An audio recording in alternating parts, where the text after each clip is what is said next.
Tales of the Little People with Drew, Part 4. You are listening to Brothers of the Serpent Podcast.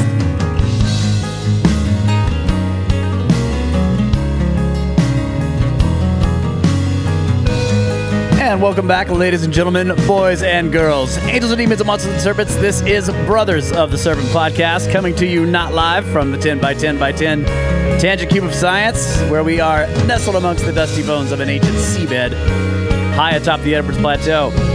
And I want to thank everybody for all of the excellent comments and congratulations from episode 301.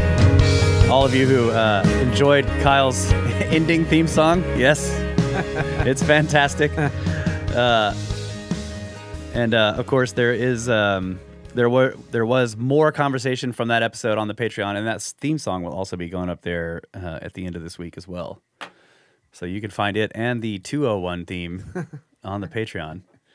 Totally different song. Yeah, definitely a completely different song. We are joined again by Drew, who is coming back for, I think this is this part 4? Yeah. Part 4 I think so. of The Little People. Yeah. And he was saying this might be the final episode of this. We've been going through this document. But it's been Yep. fascinating. A short series. Yes. You don't have to be an 11er for this one. That's right. Not yet. Murray, bro. Is not going to be an 11er. Also would like to welcome back to the show The Watcher, The Watcher. who joins us from his secret space station in secret outer space. Once again, back on track. Yeah. Sitting still while the Earth and Sun orbit around his space station. That's right. As is known by those in the know. Yes, we believe in the Watcher-centric model. Yes. Yeah, of the solar system. How you doing, Watcher? I'm doing great, man. Glad to be back. It's been a little bit of a shit run with schedule and work and whatnot, but it's always a pleasure. Yeah, it's great to have you back. Yeah, we have had like either bad luck or it's just the scheduling hasn't worked out. It's either every time we can do the show, the Watcher's working, or we schedule it and he's like, "Yeah, I'm off that day."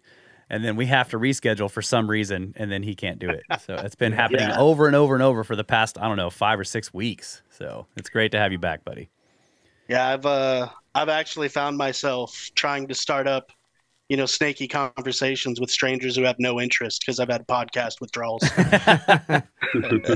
Well, I expect the super secret background chat to be quite busy. Yeah. Yeah. I'll see what I can do. Yeah, all right. All right, Drew, where are we going? What are we doing today? Well, I think we're going to talk about little people, Russ. Oh, are you serious? So I think so. I hope so, because if we're going to talk about something else, I'm really ill-prepared. So the first story we're going to get into is from Chile. If anybody has followed along in the document, I'm skipping over a very short excerpt that is from a book called Myths and Legends of China by Edward T.C. Werner from 1922. And mostly I was just going to point that story out because it says the little people are 9 inches high but well-formed. And that's pretty funny all on its own. But the next story of any real interest is El Trauco, the story of the most famous, grotesque, mythological being in Chile. And this is from a website called radiosantiago.cl. So this was published in 2019. The original article was in Spanish. I took it to Google Translate, and then you're about to hear the Google translation. All right. So I sure hope it's accurate, because at the very least, it makes sense. So here we are. All right, El Trauco, the story of the most famous, grotesque, mythological being in Chiloé. So Chiloé is different than Chile. It's an island. Hold on, here we go. Looking for a dwarf. Yeah, looking like a dwarf with unpleasant features, this mythological being without feet feels a fascination for seducing and impregnating young women. Oh. August 1st, 2019. Within our long and narrow strip of land, prodigal in myths and fantastic legends, the mysterious island of Chiloé stands out. Located in the southern part of Chile, and where, according to the oldest stories, creatures and entities of an almost nightmare nature still inhabit. Among these mythological beings, the most famous is, without a doubt, the mythical Trauco, a horrendous little creature with the characteristics of an incubus, with the appearance of a misshapen dwarf with unpleasant features, about 80 centimeters tall, who walks with difficulty since he has no feet, since that his legs end in repulsive stumps. For this reason, he must rely on a twisted cane called a pehueldun, which can be converted according to the will of his grotesque master into a small and magical stone axe with which he is capable of cutting down any tree with just 3 blows. His main characteristic, however, is his excessive sexual appetite for young women, especially virgins, which is why he lives in the surroundings of the houses of the chilotes to keep an eye on the women he is interested in. It hangs from the high branches of the trees in the surrounding woods, where it patiently waits for the moment to approach its victim, hoping that they will come alone since they never act in front of witnesses. And his game of seduction is simple. With his hypnotic gaze or breath, he makes them enter a kind of dream state, to later possess them at will and impregnate them without them being able to offer the slightest resistance.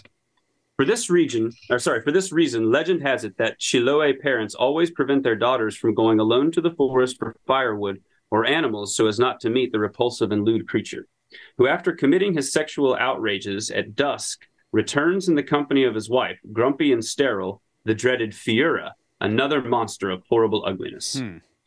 Trauco's clothing, which according to legend was born from the mythical snake Kakai, is a conical hat. Like the rest of his clothing, is made of quilineha, a climbing plant that grows in the cold forests of Chiloé.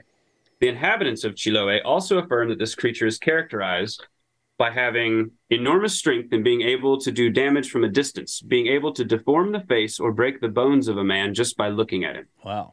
The Chilean writer and folklorist Oreste Plath, in his work Geography of Chilean Myths and Legends, defines the Trauco, also known as Trauco, Chauco, or Huele, as an entity similar to a dwarf and horrible man. His height does not exceed 84 centimeters. It does not have the use of the word. It lives in the woods, in the top or in the hollow of a tree, as in any small cave. From the jungle it takes its fruits. He breaks away from the mortals with his little stone axe, with which he hits the trees hard. He dresses in a suit and hat made of vegetable fibers, the quilineha, a vine. It is necessary to avoid the entity because if you have the misfortune to come face to face with it, it immediately releases an air, leaving your mouth crooked, hunchbacked, stunned, and mute. But if the entity does not see the human being, it can be observed with impunity. He is entirely strict with men. It seems that with women he is not all bad. He attracts them. It is of a healthy look, breath, and touch. His feet, without heels or toes, are shapeless stumps. Its appearance is terrifying and creepy, and its look, like that of a basilisk, kills the person who has not yet noticed it, or spontaneously deforms it, leaving it crippled, with a twisted neck, with dislocated bones, or with decay or laziness with which the body sometimes wakes up. Oreste Plath, that was all a big quote from this Oreste Plath, by the way. Yeah. Oreste Plath adds that the Trauco, quote, deflowers the women who wander through the mountains and forests. He does not hesitate to throw himself into the sea in pursuit of his victim until he succumbs. He passes perched on the trees on the lookout for the girls who risk passing through the area. When one approaches, he runs toward it and stares at it. The girl wants to run away, but the strange gleam in her eyes holds her back. A painful lethargy begins to invade the victim's body and soon falls into a hallucinatory dream of love. When she wakes up, she smiles, seeing herself adorned with leaves. But then he notices that his clothes and hair are messy. Presumably that should be she and her. Yeah. Anyway. According to Oreste Plath, there are several ways that El Trauco has of manifesting his sexual desire towards a woman. He announces his visit to a house by sending lewd dreams to people of the opposite sex, transforming himself into those dreams into a handsome young man. It emits a deafening noise similar to that of a troop of wild animals rushing past. He resembles an axeman engaged in felling the trees of a mountain. It is shown repeating in the sound of snooping, the voices or cries of axe blows of the farmers, or it deposits its fecal matter on the trunks of the trees or on the thresholds of the houses. All this when it does not want to be exhibited in its own frightening form, which is the cause of so many curses and misfortunes. According to Oreste Plath, some of the defenses or amulets against Trauco consist of throwing a handful of sand at it so that it can take care of counting the grains and give the inhabitants of the house time to get to safety. Of his attacks, throw sargassum or spill ash in the 4 corners of the house. Hack the corners of the house, put a cross with 2 knives on the doors, window, and under the pillows. make a whirro or seaweed whistle, recount the dreams that have been had with the Trauco, pass through the smoke to the person who has been looked at or twisted by him, go dragging and whipping the Huehueldun, I don't know what that is, which is the Trauco's cane, there it is, since it is said that it feels within itself the blows that are discharged on the instrument. Burn the fecal matter of the Trauco, make the least knead in the center of the hearth, crumble the rubbed garlic between your hands because the smell drives it away, insult him out loud, although in this case, the Trauco can take revenge by hitting the one who offends him or leaving his droppings on the doorstep of the house. Oreste Plath finally explains that to cause the death of the Trauco, once caught, it must be hung over the stove, where it becomes a stick that distills certain oil, with which the victims of its attacks are rubbed with excellent results. The sociologist Filiberto Labarca, who built the so-called Chiloé Mythological Park in a hectare of jungle near Ancud, affirms that, quote, the Trauco would have ethnic roots in the Kawascar and Selknam indigenous peoples, brought by the Chonos to Chiloé. Legend has it that it attracts women, possesses them, and impregnates them. The Kawascar and Selknam told their women not to enter the forest, itself dangerous, because there was a spirit that deflowered them. That teaching would have reached Chiloé through the mouths of the Chonos. When the Spaniards arrived, due to the natural sexual need, they formed a couple with their indigenous women and impregnated them, but a good number of them assumed paternity. Then pirates arrived who made them pregnant, but they left and the girl was left with the problem. Since they couldn't tell their father about it, they said he had gone to the forest and Trauco had gotten them pregnant. In this way, the legend was kept alive. So that's him, I think, sort of half skirping it away a little bit, you know. Today, on the island of Chiloé, the myth of Trauco, together with other well-known legends of the area, such as El Umbunche, La Pincoya, and the Calueche, or the Ghost Ship, is part of the Chilote culture heritage. And there's even today a tourist initiative called the Trauco Route, where visitors can take a tour of the jungles and mountains where this famous and obscene creature supposedly lives. The route of the Trauco. Route of the Trauco. He wears a conical hat. Yep. He is dressed and lives in nature around there, hangs out in the forests and can sometimes be seen, but can shift his form. Yeah, he's got it's like he's got a combination of dwarven, incubus, and vampiric properties, like the garlic, the ability to mesmerize, is like sort of that reminded me of vampire stuff. Right. The stuff with the axe, you know, his size, and the lack of feet is weird, but the stuff with the axe and his size and everything kind of reminds me of the dwarves. Mm-hmm.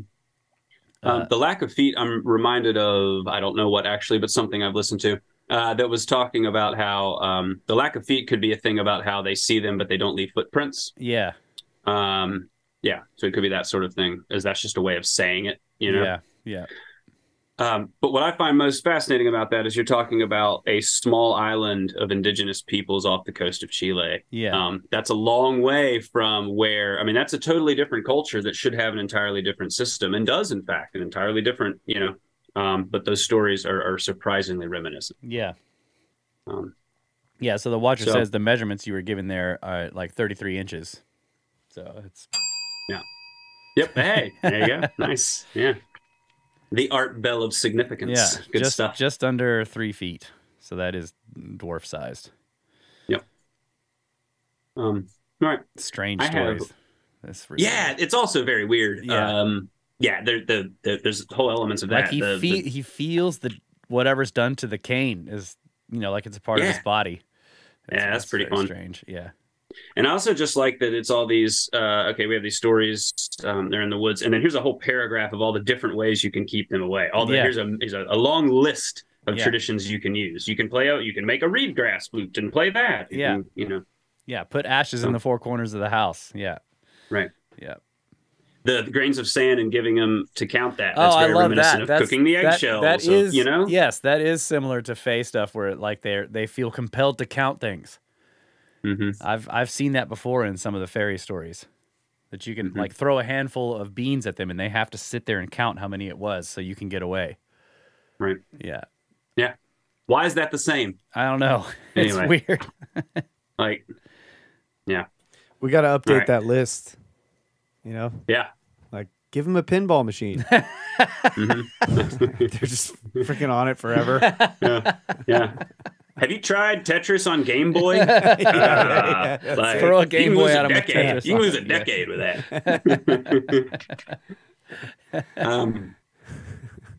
All right. So the final story in the global section before we get into the Native Americans is The Elves of Old Mexico by Mary Blake from the Journal of American Folklore. So this was published in 1914.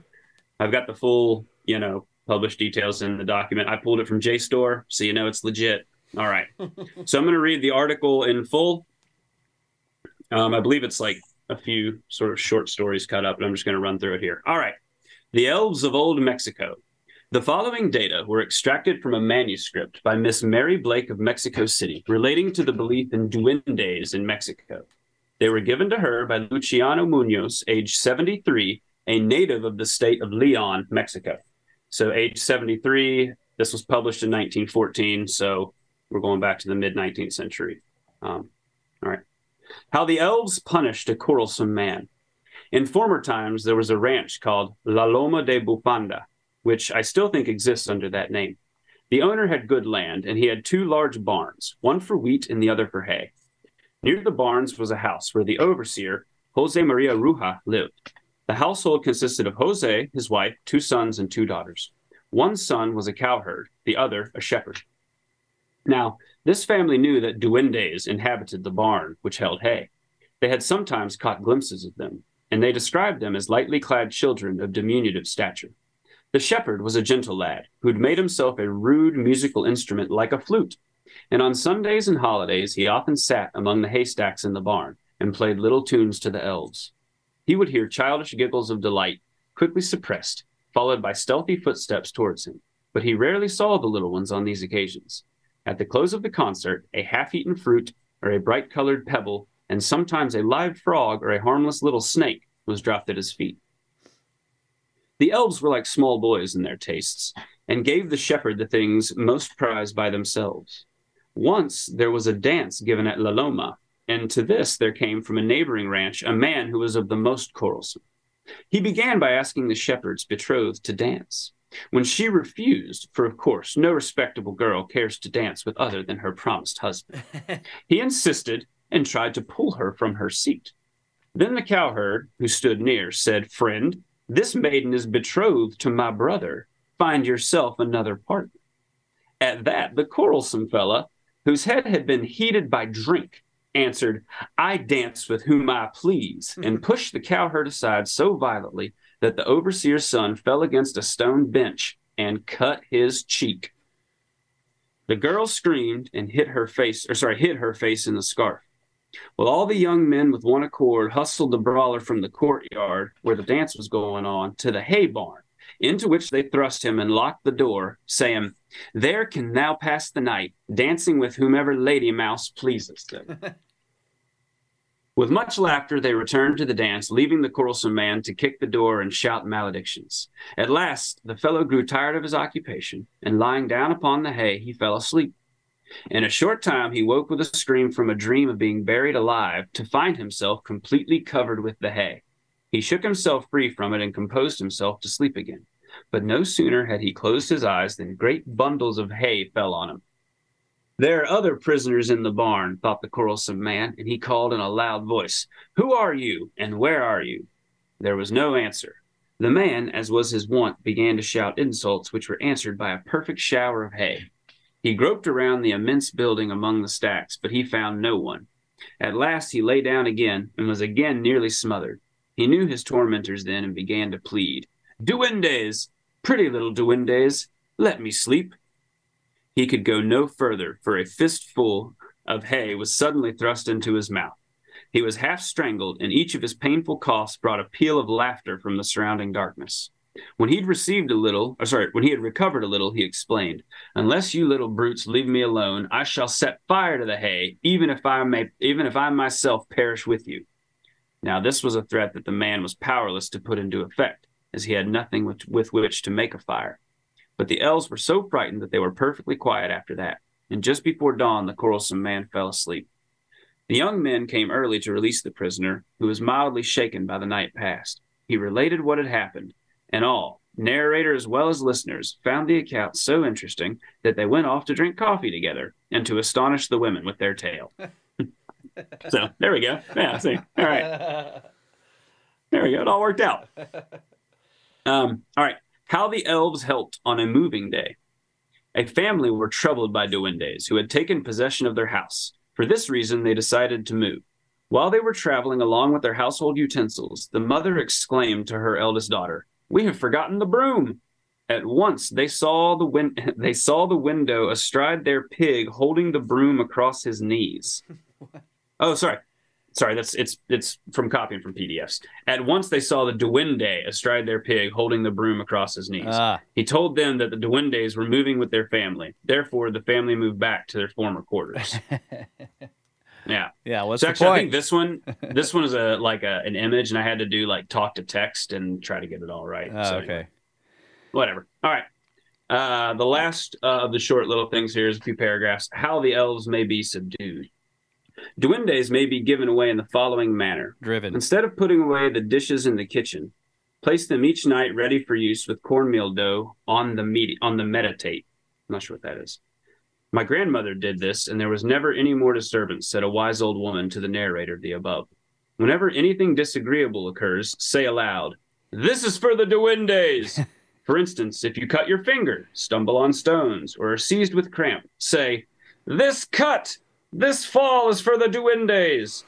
A family is said to have done this, and within a week the little folk took their departure. But the hens laid fewer eggs, their pepper fields bore less, and the pigs grew thin after that. Yeah. All right. How the elves put a holy father and his sacristan to flight.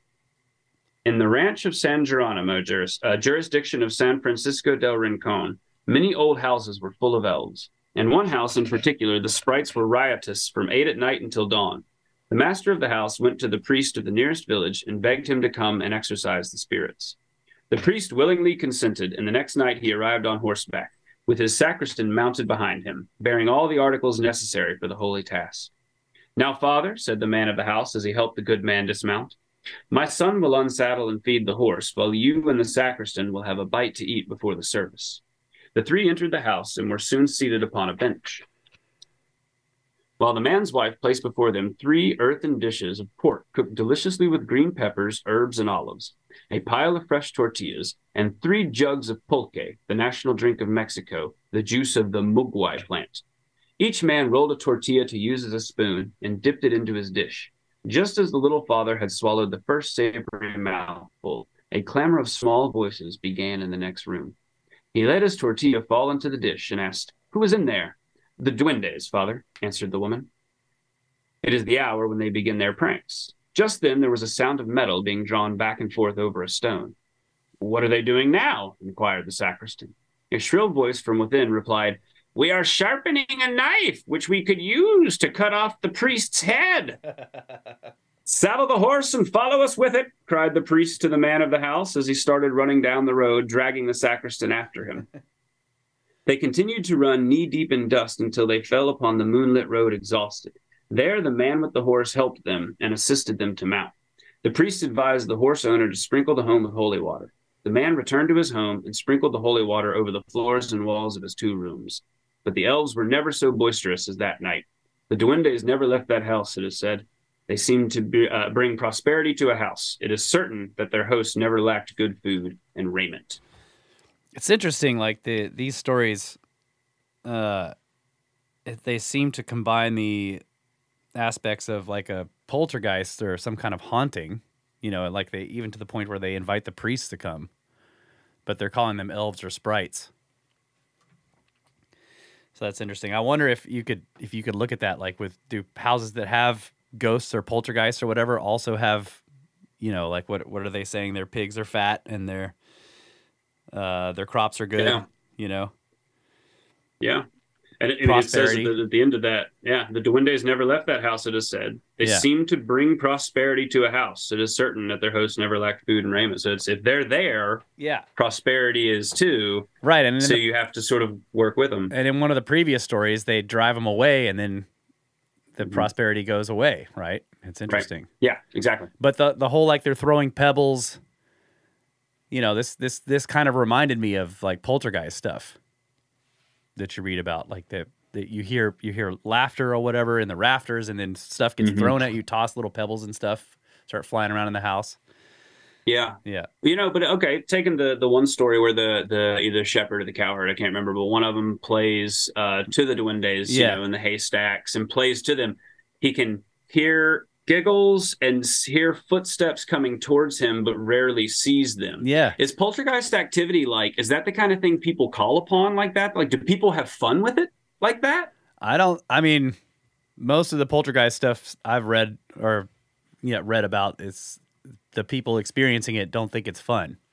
Right. But maybe if you had the attitude that it was elves and you just thought they were playing, then maybe you would think it was fun, you know, instead of being terrified. Could be. Yeah. Could be. And I guess you could see it, like, if it is, you know, if you just, you know, just in the realm of these stories, if you have elves or sprites or whatever these things are inhabiting your house, and you treat them like they're like some kind of evil, terrifying thing, then maybe they'll get mad and then they start destroying stuff, you know, like the poltergeist stories do. Like they always escalate. But it could be a response to the human response. So that is interesting. Yeah. All right. That's the end of the broad strokes global section. Everything happening after this is coming from Native American sources. Is that an hourglass that has run its course, or are we still got a little bit? I was going to say that because I can keep going.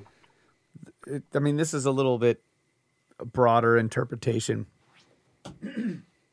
but it's kind of like just thinking of the prosperity aspect, and that there's like little annoyances, you know, little things that are kind of distracting you from what you should be focused on, which is the prosperity and being grateful for that.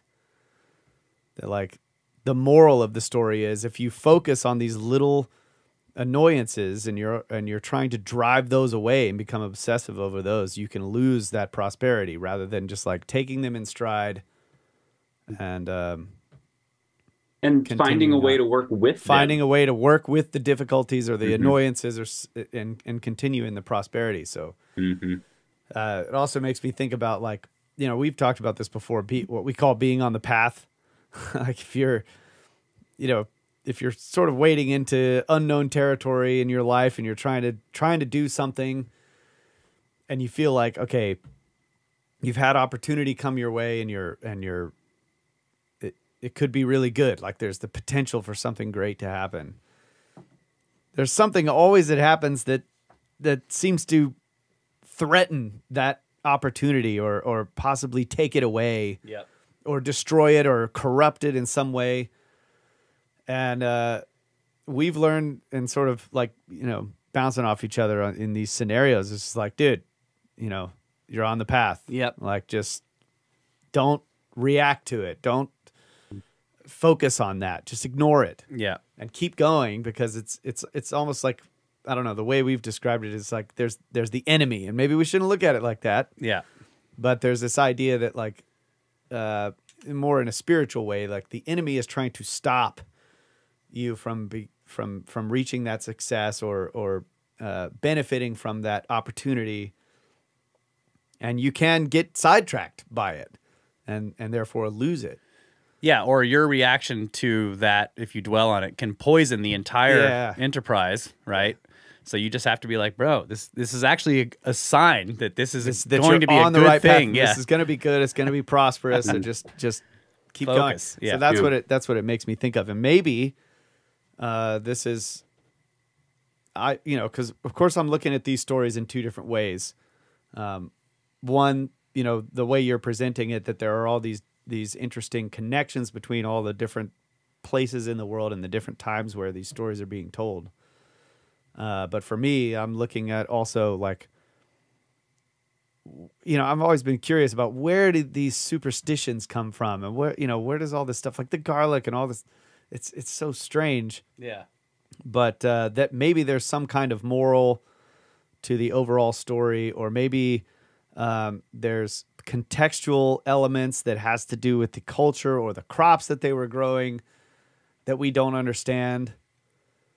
Like with garlic, for example, why is garlic something that maybe drives away some kind of evil or drives away some annoyance, or ashes in the corner? I think that it's likely that there's some colloquial, well, that's sort of a verbal thing, Like a cultural significance. a cultural to this that we've significance lost. to it that we just don't have. Yeah. Could be. So I don't know. I find that sort of. But analysis garlic interesting. is This smells strong. It's it also, can drive you away. It can be repulsive in some cases. Well, not if we all eat it. Yeah. But so See? Yeah. it's also regarded in a lot of traditional systems, garlic in particular, as a very healthy thing to have in your diet. It's incredibly, there's all sorts of positive things that come from having garlic in your diet. So it is worth noting the functional of like, well, if you keep garlic around and you do it to keep away the duendes, of course, because that's reasonable. You could also just go ahead and eat it, and it may keep you healthy, which is also a sign that you're doing the thing with the duendes and you have a good relationship with them. Because you know what I'm saying? Yeah. Like, Yeah. I can't help but see the part of this that the way that you do everything, what you would do with everything Kyle was just saying, is to continue having some basic patterns of life that leave a healthy lifestyle, and respect the fact that obstacles will come up, but just work to abate them before they come up and keep going on with your healthy habits. Yeah, and expect some suffering, right? Like suffering is good in some cases. Mm-hmm. You know what I mean? I mean, And it it's all drives us part of towards the collective prosperity. Yes. So yeah, we can get spoiled and get ruined. Like we can ruin ourselves by focusing too much on like the little things. Yeah. The little peoples. Yeah. The little people. Yeah. Yeah, right. Well, Watcher's got a couple of interesting. He's suggesting maybe misinterpreting the intent of the little people is what offends them, and then they become malicious. And that's true. Like some of the other stories that Drew has read in the previous episodes, like you can see that like it's easy to offend them if you don't do exactly the right things, and then they can become very dangerous. The other thing he's saying is garlic contains allicin. Allicin. This is a strong antibiotic. It's released when cloves are crushed or chewed. Garlic has been used as an antiseptic, an antibacterial, and antifungal agent. So there you go. An anti-little people agent. Yeah, an anti-vampiric. Anti-vampire. Yeah. That's right.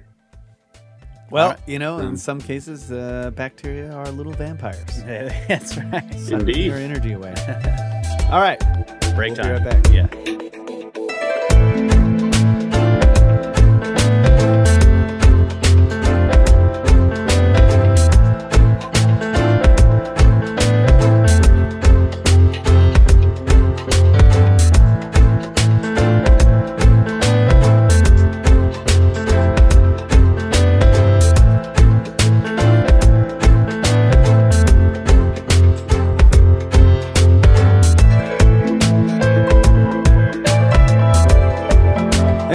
Ladies and gentlemen, brothers, not boys of the serpent. Boys of the What am I talking about? Brothers of the Serpent podcast returns, segment 2, and continuing on, Native American stories of the little people. That's right. You want to hop right back in? Yeah. All right. I think we're gonna. So this is from Lewis and Clark. So Lewis and Clark famously traveled across the continent, and I think they each kept journals, is how it goes. But this is from William Clark's journal. So this is his journal entry, August 24th, 1804. At this time, they were in what is now Nebraska, among the Ponca tribe. I pulled this from Project Gutenberg. Okay, August 24th, 1804, he wrote, "In the evening, I killed 2 buck elk and wounded 2 others, which I could not pursue by the blood, as my ball was so small to bleed them well. My boys each shot an elk. It was late, and I crossed a point struck the river above and halted the boat and 12 men went out, brought in the meat all the after part of the day. It rained and we were all wet. Captain Lewis and myself concluded to visit a high hill situated in an immense plain 3 leagues north, 20 degrees west from the mouth of the Whitestone River. This hill appears to be of a conic form, and by all of the different nations in this quarter is supposed to be a place of devils, or that they are in human form with remarkable large heads and about 18 inches high, that they are very watchful and are armed with sharp arrows with which they can kill at a great distance. They are said to kill all persons who are so hardy as to attempt to approach the hill. They state that tradition informs them that many Indians have suffered by these little people, and among others that 3 Maha men fell a sacrifice to their merciless fury not many years since. So much do the Mahasuatos and other neighboring nations believe this fable that no consideration is sufficient to induce them to approach this hill. So, yeah, I just thought that was interesting. And Lewis and Clark. Sounds like a mound. I wonder if it was a mound. Yeah, it definitely sounds like a mound, and I say it absolutely was. Yeah. And I just do appreciate that, like, not only do the people we talk to say it was scary, all the neighboring tribes, they won't even go near it. No one will go near it. So we're headed out in the morning. We're going to head on up and see what that's about. That's right. That's right. Right, great. Come on, boys. I love the way he spelled merciless here. That's fantastic. Yeah, that was some tough spelling on some of that. What can you do? Yeah. All right, so this next one, as advertised, is the Shoshone story that got me started on this whole thing. All right. And I think this is an important thing, or this is a great time to mention something, which is that I'm not convinced what is portrayed in this document and in some of these others, if it's not coming from the native peoples themselves, I'm not saying 100% that's their story either. I'm quite confident that the author of this, Sarah Amelia Olden, like, she may have had her own, she definitely had her own opinion she showed up with when she heard this story and so wrote it down. But that said, the details of the story are just absolutely fascinating, and you'll understand why when I read it. I thought, well, that's not like anything I've heard before. Here we go. So it's a fun one. It's from Shoshone Folklore as discovered from the Reverend John Roberts, a hidden hero on the Wind River Indian Reservation in Wyoming, by Sarah Amelia Olden from 1923. So she wrote it, but it's mostly the documents of this Reverend John Roberts. Anyway, but I'm pretty sure this is her telling of it, because this is from like page 8. So if I remember right when I read the book, she sort of starts out with like, here's how I got to Wind River, and I rode a train and it was lovely, and then I got there and met some people. And so this is early on when she's just meeting everybody. Okay. So yeah, page 8 in the book, you get this. This is pretty fun, all of that. Yeah. Okay. The Shoshone Indians, before they were limited to the Wind River Reservation, lived many, many years ago all through this region. It was then inhabited by a race of pygmies or Nimeragars, similar to those found in Australia and Africa. The Arapahoes said they were a very low mentality. They probably intermarried with the Shoshones because some of these Indians are small in stature. They were childlike and irresponsible, but remarkably gifted in qualities which enabled them to procure food and skin clothing and to subsist under very unfavorable conditions. The pygmies were stealthy stalkers and great fighters, too.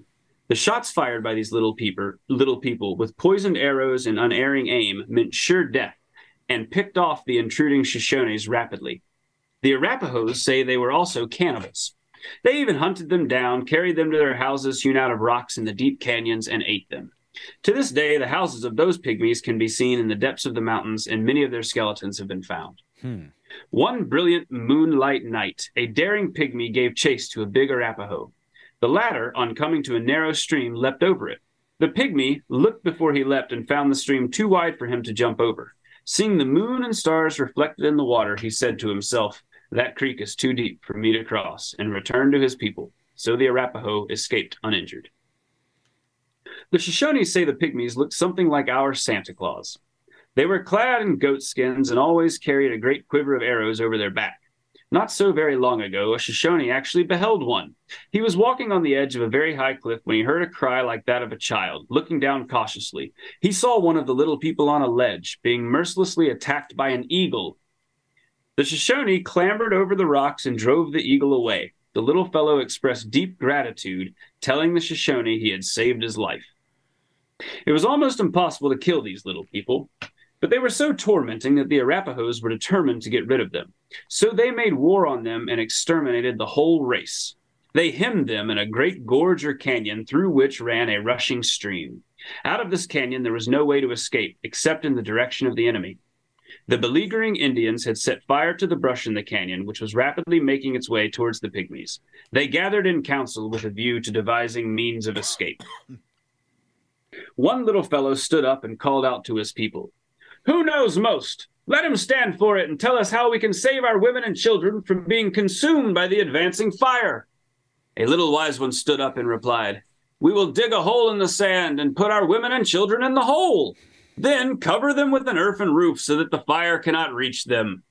Another little brown man clambered to the top of a rock and calling out to his people asked, "But how do we cook meat? We make a hole in the ground. We put our meat in the hole. We cover it with an earth roof. We put light to fire on the roof, and that's the way we roast our meat.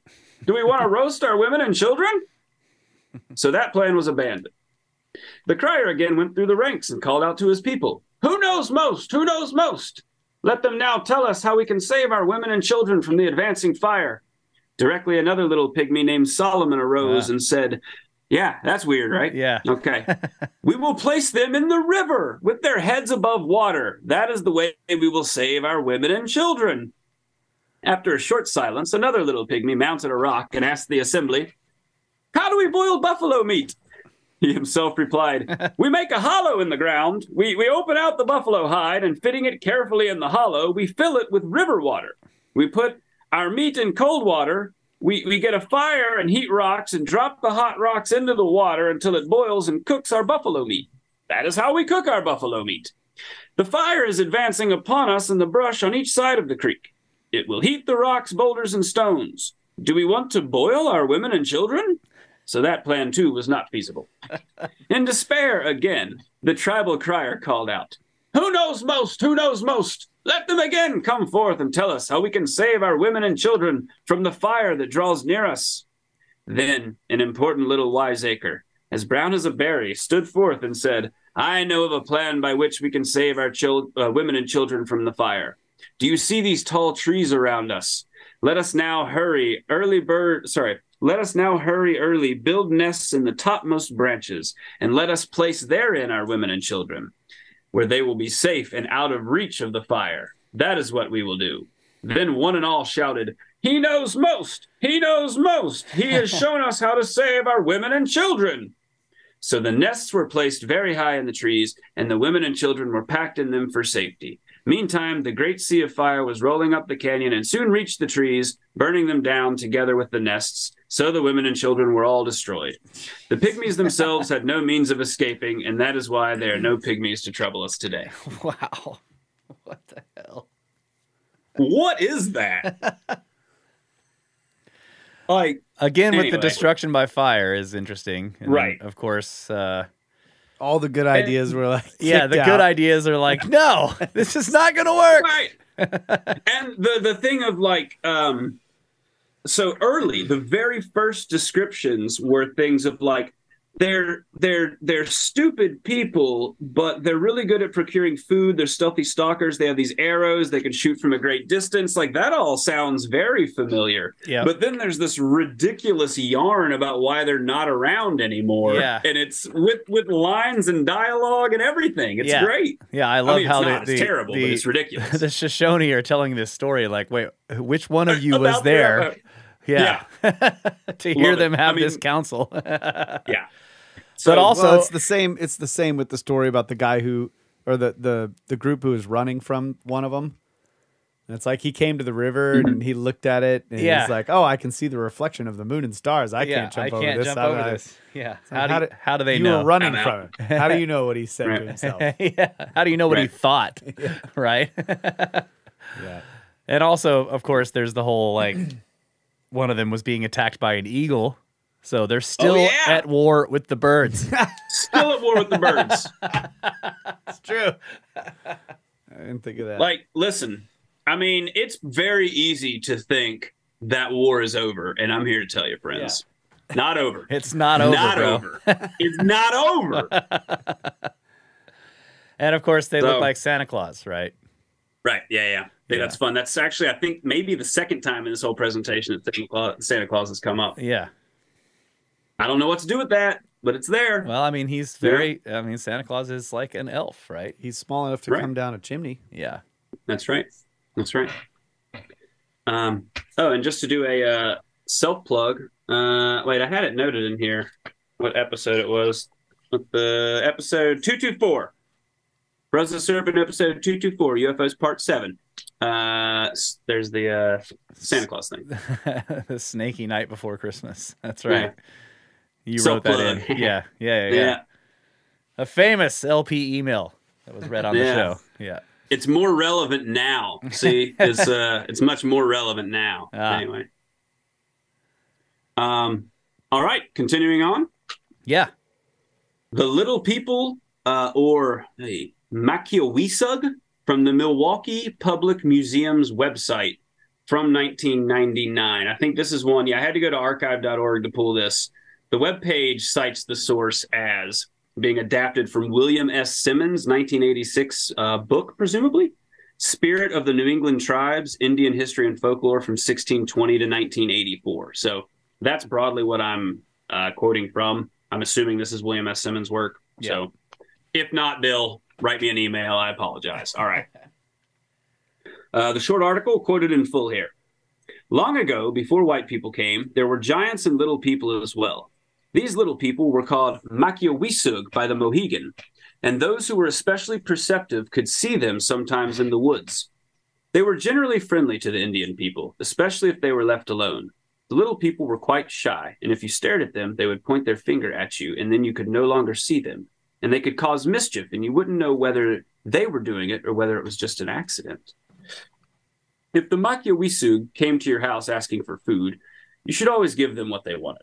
Otherwise, they might point at you so you couldn't see them, and then take whatever food they wanted. And even if the little people did not come to your house, it was a good idea to leave some food for them so they would not have to come up to the house. Small baskets were made for this purpose, and the Mohegan left these baskets with food at the edge of the woods so the little people could take it and not bother the people. Although the little people were shy, they occasionally needed the help of the Indian people. On one dark and stormy night, a Mohegan woman and his wife were at home by their fire. They heard a rap on the side of their wigwam, and the woman went to see who it was. The wind blew in as she opened the door to see who was there. A little person was there, a man, but she thought it was a boy. He said that he needed her help because his wife was sick. She packed up a few things and told her husband that she was going out to help the man. With the little man leading her, she walked on and on through the storm, and the woman didn't know where she was being taken. At last, she saw a light in front of her, and there was a house. Saying nothing, the little man led her inside and showed her his wife, a little woman lying ill on a bed of skins. The Mohegan woman was surprised because it was at that point she realized that she was with the little people. But keeping her surprise to herself and not asking any questions, she doctored the little woman and stayed with them until the little woman was well again.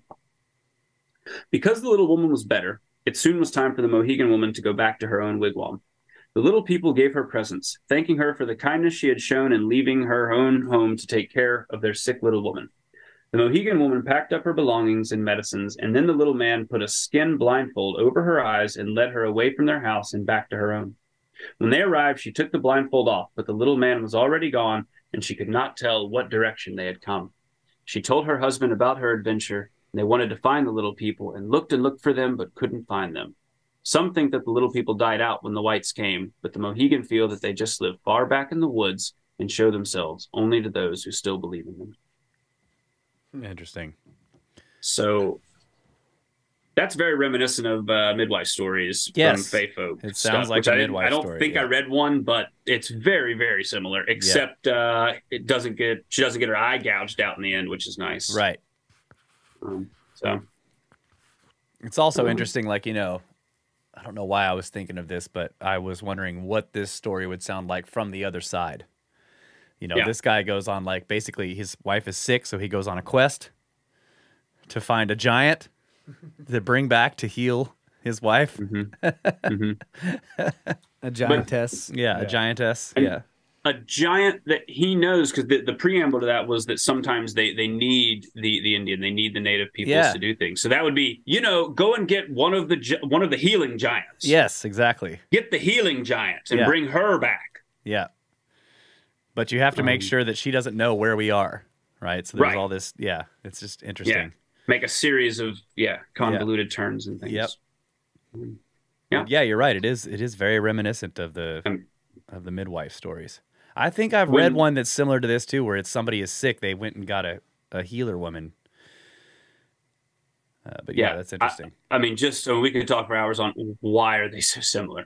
Why is there any reason on Earth to have those cultures producing something so similar? Unless, of course, the answer is, there's fairy people they're real, and sometimes they. I was a little bit. It's a little strange that she doesn't realize she's dealing with little people until she sees the woman. Mm-hmm. Because she thinks it's a little boy. Oh, something. Okay. And then when she sees this is actually his wife. And okay. And they were in a storm, so he was probably covered up. Right. Okay. Right. Yeah. All right. This next one is a very fun short one. So this is Tsudegewi, which is Little People of the Cherokee Nation. So this is from firstpeople.us is the website. Cherokee Nation was in the southeastern part of the U.S., modern-day Georgia, Alabama, Tennessee, and the Carolinas. I pulled this from firstpeople.us is a website, so go to that website, check it out. Here we go. Several thousand winters before the first Unega set foot on our shores, some young men of the Cherokee Nation set out to see what was in the world.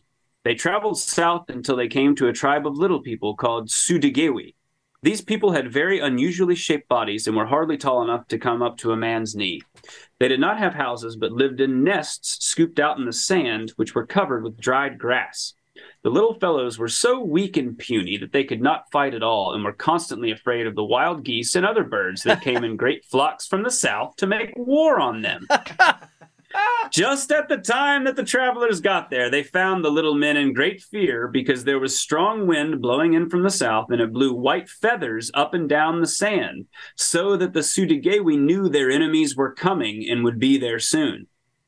The Cherokee young men asked them why they did not defend themselves, and they said that they could not because they did not know how. There was no time to make bows and arrows, but the travelers told them to take up sticks and use them as clubs, and showed them where to hit the birds on their necks to kill them. The wind blew for several days, and at last the birds came. There were so many that they were like a giant cloud in the air, and when they landed, the entire area was covered with birds so that no one could walk more than a few steps without bumping into one. The little men ran to their nests, and the birds followed and stuck their long bills into the nest to pull them out and eat them. But this time the little men had their clubs, and they struck the birds on the neck the way the Cherokee young men had showed them, and managed after several hours to kill most of them. The other birds flew away in disappointment. The little men thanked the Cherokee young men for their help and gave them the best food they had until the travelers went on to see the other tribes. They heard afterwards that the birds came again several times, but that the Tsudegewi always drove them out with their clubs. But one day, a flock of sandhill cranes came. They were so tall that the little men could not reach high enough to hit them on the neck, and after several hours of fighting, the cranes had killed them all. Oh, no. The war doesn't end. It's not over, boys. It's not over. So, yeah, I mean, you obviously know why I included that one. Yeah. I mean, that's, why? Why would ancient Greece and the Cherokee peoples have these stories? Yeah. Those aren't even similar. I mean, you're getting the same story. Did the Greeks say they were fighting cranes? Is that what they said? I'm pretty sure. Shit, hold on, pull it up. Because that's in your also, notes the here. Watcher says that the Cherokees are the ones with the tail of the moon-eyed people. Yeah. Did you find any connection with that? I don't know. No, I didn't. I looked into it briefly, but didn't like. Yeah, the moon-eyed people were. Yeah, the moon-eyed people were considered a tribe, but they weren't little. Oh, okay. Yeah. Right. So I'm just going to go ahead and go back to Homer and the Iliad real quick. All right. When the companies were thus arrayed, each under its own captain, the Trojans advanced as a flight of wildfowl or cranes that scream overhead when rain and winter drive them to the flowing waters of Oceanus and bring death and destruction on the pygmies. And then what was the last one? Pliny. Did we mention this? What is the bird that's in like the fairy tales that brings the babies? Stork. Stork. Yeah. Okay. Yeah, Watcher, do a little storks and cranes. I don't know the difference there. A stork may be a kind of crane for all I know. I don't know much about birds. Well, I was just thinking like quick, a bird that's carrying little people in a bag. Right. Yes. Right. Yeah. Where did that come from? What is the deal? What is the deal here? And so real quick, this is Pliny. So 77 AD, it is said that they're in habit of going down every spring in the seashore in a large body, seated on the backs of rams and goats, and armed with arrows, and there destroy the eggs of the youngs of those birds. This expedition occupies them for the space of 3 months, and that otherwise would be impossible for them to withstand the increasing multitude of the cranes. So it's cranes specifically in two sources. Cranes. So the natives have it's crazy. Yeah. Anyway. Yeah. So the Cherokee are like, yes. Explainable, Russ. It's the Cherokee are like, yep, the cranes kick their butts. Even after we taught them how to fight off birds. Right. Yeah. All right. That was fun. I'm glad that's out there. I'm glad we got it, because it's one of those where it's like, I've been this whole time like, there's more cranes coming, folks. There's more birds coming. Anyway, all right. So this next one is the Cherokee Legend of the Little People, published in Edmund Life and Leisure, which I don't know, but that's in Edmond, Oklahoma. Shout out to the Oklahoma Snakes and Snake Pit. So author David Ferris, I pulled it from just a website, edmondlifeandleisure.com. If anybody out there is in Edmond, Oklahoma, please reach out to Mr. Ferris and tell him we greatly appreciated his work. Hook 'em horns.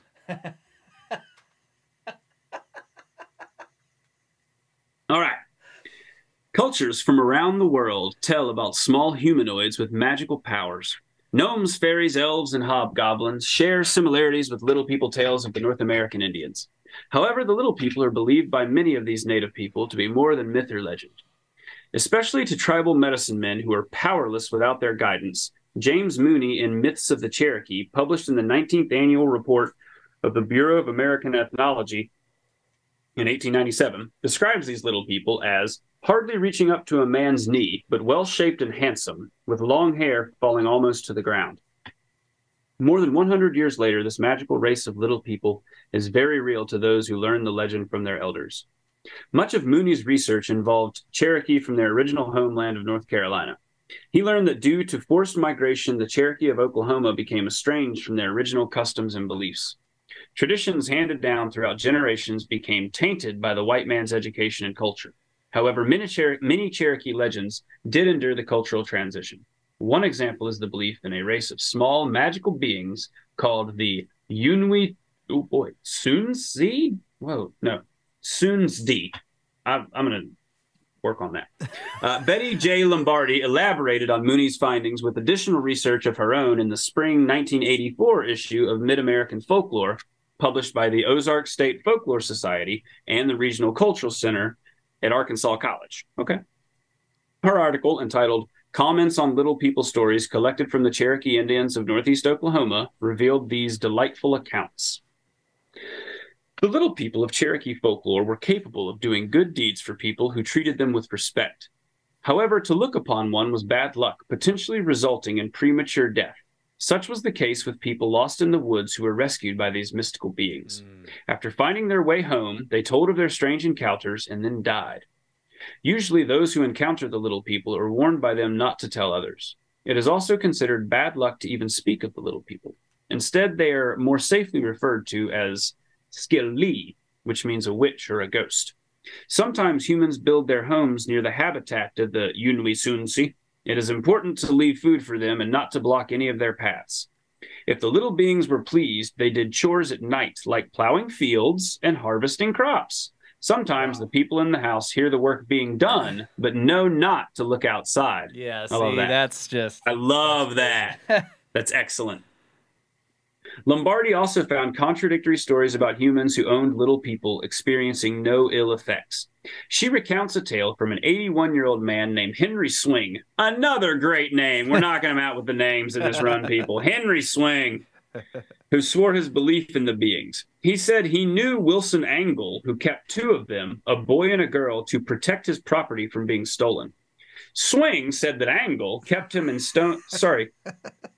Swing said that Angle kept the two in stone milk jars east of his house and fed them nothing but, quote, straight water cornbread, end quote. When their host passed by, the pair went to live with another Indian named Buster Stone. This is unreal. I mean, really, Buster Stone. What a dude. Who lived in the same neighborhood. Yeah. Yeah, I like Buster. That guy's all right. Little people are known to attach themselves to certain areas. This was the case with a 90-year-old woman considered a witch or medicine doctor. She claimed that the tiny beings made a path on the west side of her house. They used to come nightly to her house until a water line was installed, blocking their path and putting an end to their visits. This story illustrates one consistent aspect of the Little People legend that crosses tribal cultures, their association with medicine men and other people of a spiritual nature. The Cherokee tell of how their ancestors were accompanied by the Little People along the Trail of Tears. In 1838, the Cherokee people were forced to leave their home in Georgia and travel to a foreign territory now called Oklahoma. The Yunwi Tsunzi served as protectors and comforters during this tragic event in American history. Before the tribe migrated, they were given the gift of an everlasting fire. During months on the trail through wind, snow, and rain, the Little People kept the fire safely burning. According to Cherokee legend, the Little People continue to protect the fire that still burns today. It's very Promethean, it's worth noting, but not to get stopped in that. A strange article appeared in the 1976 winter issue of Oklahoma Today magazine about the Little People in Oklahoma, complete with a photograph of one of the creatures. This eerie tale of medicine men and spirit guides comes from the Yellow Hills east of Ardmore, Oklahoma. Howard Meredith wrote an article for the Oklahoma Scrapbook section of the magazine entitled Conaquasha? After receiving a letter from a columnist of the Daily Ardmorite named Mac McGilliard. This letter was in reference to a photo McGilliard had been shown by a friend from the Yellow Hills named Buster Ned. This is unreal. A full-blood Choctaw, Ned was a chairman of the Choctaw-Chickasaw Heritage Preservation Committee. All right. He told McGilliard, I want you to see this picture. You have Choctaw blood. This is part of your Choctaw heritage I want you to see. You won't laugh. You will believe. McGilliard replied, I will not laugh. As you say, I have Choctaw blood, and I am a believer. The photo showed a Choctaw medicine man named Uncle Billy Washington, who came from Mississippi to Oklahoma during the early days of Indian Territory. He became a valued resident to the people of Yellow Hills, ministering to them and collecting herbs in the woods to make his medicines. In the bottom left corner of the photo stood a small, strange entity. The Choctaw people knew that medicine men were aided by leprechaun-like beings who led doctors to various herbs needed to cure an ailing. These spiritual beings were known to the Choctaw people as Conaquashas. Only the medicine men could see these spiritual beings, who appeared to all others as glowing lights. Interesting. Yeah. Uncle Billy's family did not have a single photo of him. He was convinced to travel to Ardmore, Oklahoma to have his portrait taken. To stage the photo, the photographer had him stand next to a small, bare table. The developed photo showed a small, strange creature standing on the table, unseen when the picture was taken. To the Choctaw people, this was proof of the Conaquashas who served Uncle Billy. Uncle Billy died in 1930. The Conaquashas, as legend tells us, did not die, but continued to roam the area. On dark nights near the doctor's former house, a glowing light can be seen searching the Yellow Hills for another Indian to serve. The Plains Indians told of battles with hostile pygmy tribes. The Cheyenne referred to them as knee-high demons. Legend also suggests that they fed on humans. The Shoshone called them the Nimeragar, meaning people eater, and the Arapaho called them tiny people eaters. Certain places became known as the habitat of the Little People. Wyoming is a state rich in Little People lore. The April 1978 issue of Argosy magazine featured an article entitled The Mystery of the Dwarf Demons, which mentioned a Casper, Wyoming attorney who found a mummy measuring 20 inches in height. Others in the area claim to have come into possession of pygmy mummies and skulls, in many cases involving anomalous artifacts. The relics were rarely examined by scientists and are usually dismissed as hoaxes. However, the case of the Pedro Mountain mummy is an exception to that rule. In 1932 or 34, 60 miles southwest of Casper in the Pedro Mountains, the mummified body of a tiny human was found sitting on a ledge inside a cave. Its seated height was 6.5 inches, and standing it would have been about 15 inches tall. It had long white hair, a full set of teeth, and adult body hair. In 1950, it was brought to the American Museum of Natural History in New York and examined by the museum's authority on anthropology, Dr. Harry Shapiro. Hair samples determined the mummy was human, and an X-ray revealed that it did have a skeletal structure. The doctor also noted the anomalous arrangement of the bones and the unusually large eye sockets. The next stop was the Museum of Natural History in Chicago, where it was determined the specimen was that of an, quote, anencephalic anomaly, or an infant born without the top of its skull. This would account for a small head and large eye sockets, but not for the full set of teeth and body hair.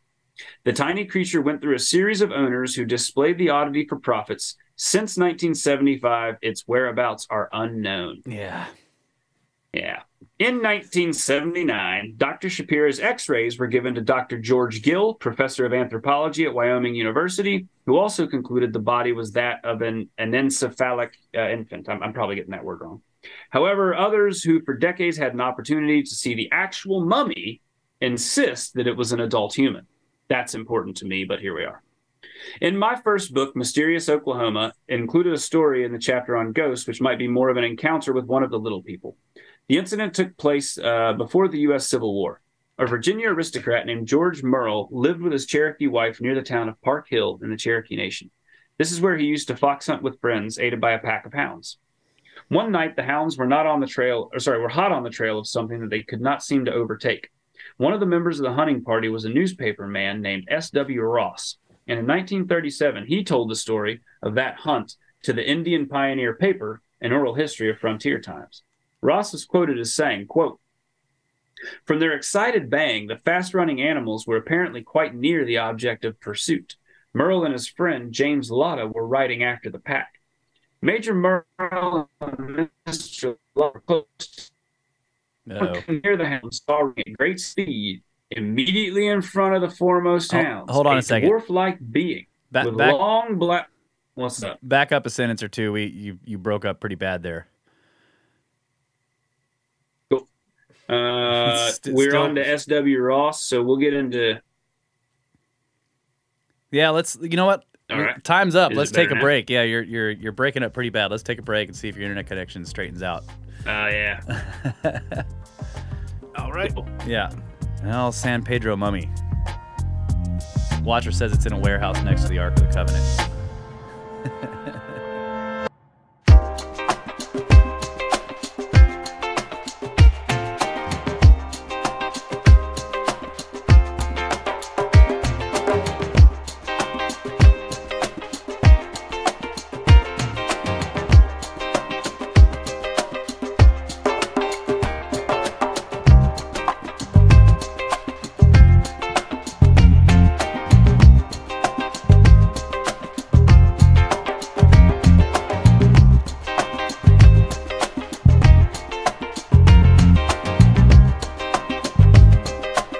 And we are back, ladies and gentlemen, Brothers of the Serpent podcast, second half of the show. We started to lose Drew there a little bit at the end of the last segment, but his internet connection seems to have straightened out. You'll never lose me, Russ. You'll never lose me. Never lose you. Never let go, buddy. Okay, so you were in the middle of reading another story. But before we get into that, I love to talk about this Pedro mummy thing. So like we had a little discussion about it in the break. Watcher, do you want to come on and say because you've gone and looked at the pictures and the X-rays? You want to comment a little bit about that? Yeah. So some of the things that I find really interesting are the fact that the spine in a human comes up through the bottom of our skull through an opening called the foramen magnum, where it then attaches to the brain. This thing's spine comes all the way up to the middle of its skull and attaches at the back. Looking at the X-rays, also there's like a bone ridge that comes backward, almost like a bicycle helmet looking thing that covers that connection. It's also 6 ribs short of the human rib cage, and the vertebrae count is off. So it doesn't have the same number of bones in the spinal column, doesn't have the same number of ribs, connects at a completely different spot.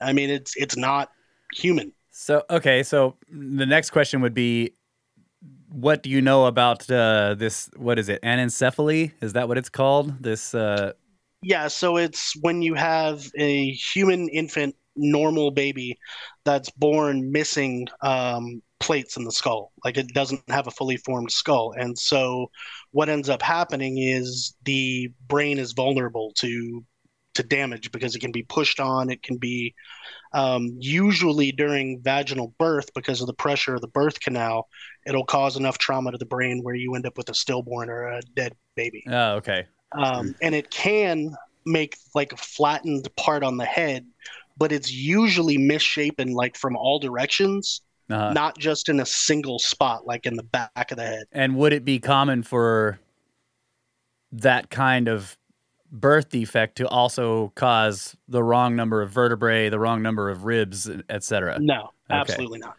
Okay. Thank you, Watcher. No, you're welcome. Yeah. Glad I could help. Yeah. All right. All right. So let's see, LP, you were going to who is this person we were reading from? All right, we're reading David Ferris is his name, Cherokee Legends of Little People. This is the one from Edmond, Oklahoma's Edmond Life and Leisure. And so he's referencing his first book is where I was. So he says, in my first book, Mysterious Oklahoma. So presumably Mr. Ferris wrote a book called Mysterious Oklahoma. It included a story with a chapter on ghosts, which might be more of an encounter with one of the little people. The incident took place before the U.S. Civil War. A Virginia aristocrat named George Murrell lived with his Cherokee wife near the town of Park Hill in the Cherokee Nation. This is where he used to fox hunt with friends, aided by a pack of hounds. One night, the hounds were hot on the trail of something that they could not seem to overtake. One of the members of the hunting party was a newspaper man named S.W. Ross. In 1937, he told the story of that hunt to the Indian Pioneer paper, an oral history of frontier times. Ross was quoted as saying, "From their excited baying, the fast-running animals were apparently quite near their object of pursuit. Murrell and his friend James Lotta were riding after the pack. Major Murrell and Mr. Lotta were close together, and upon coming near the hounds, saw running at great speed, immediately in front of the foremost hounds, a dwarf-like being with long black hair, streaming in the early breeze run on a short distance and then suddenly vanish, leaving no trace or track. Immediately the hounds lay down, panting and weary." Ross added, "The men stood in awe, unable to believe their eyes. Murrell, however, said, 'There are some things we do not understand.'"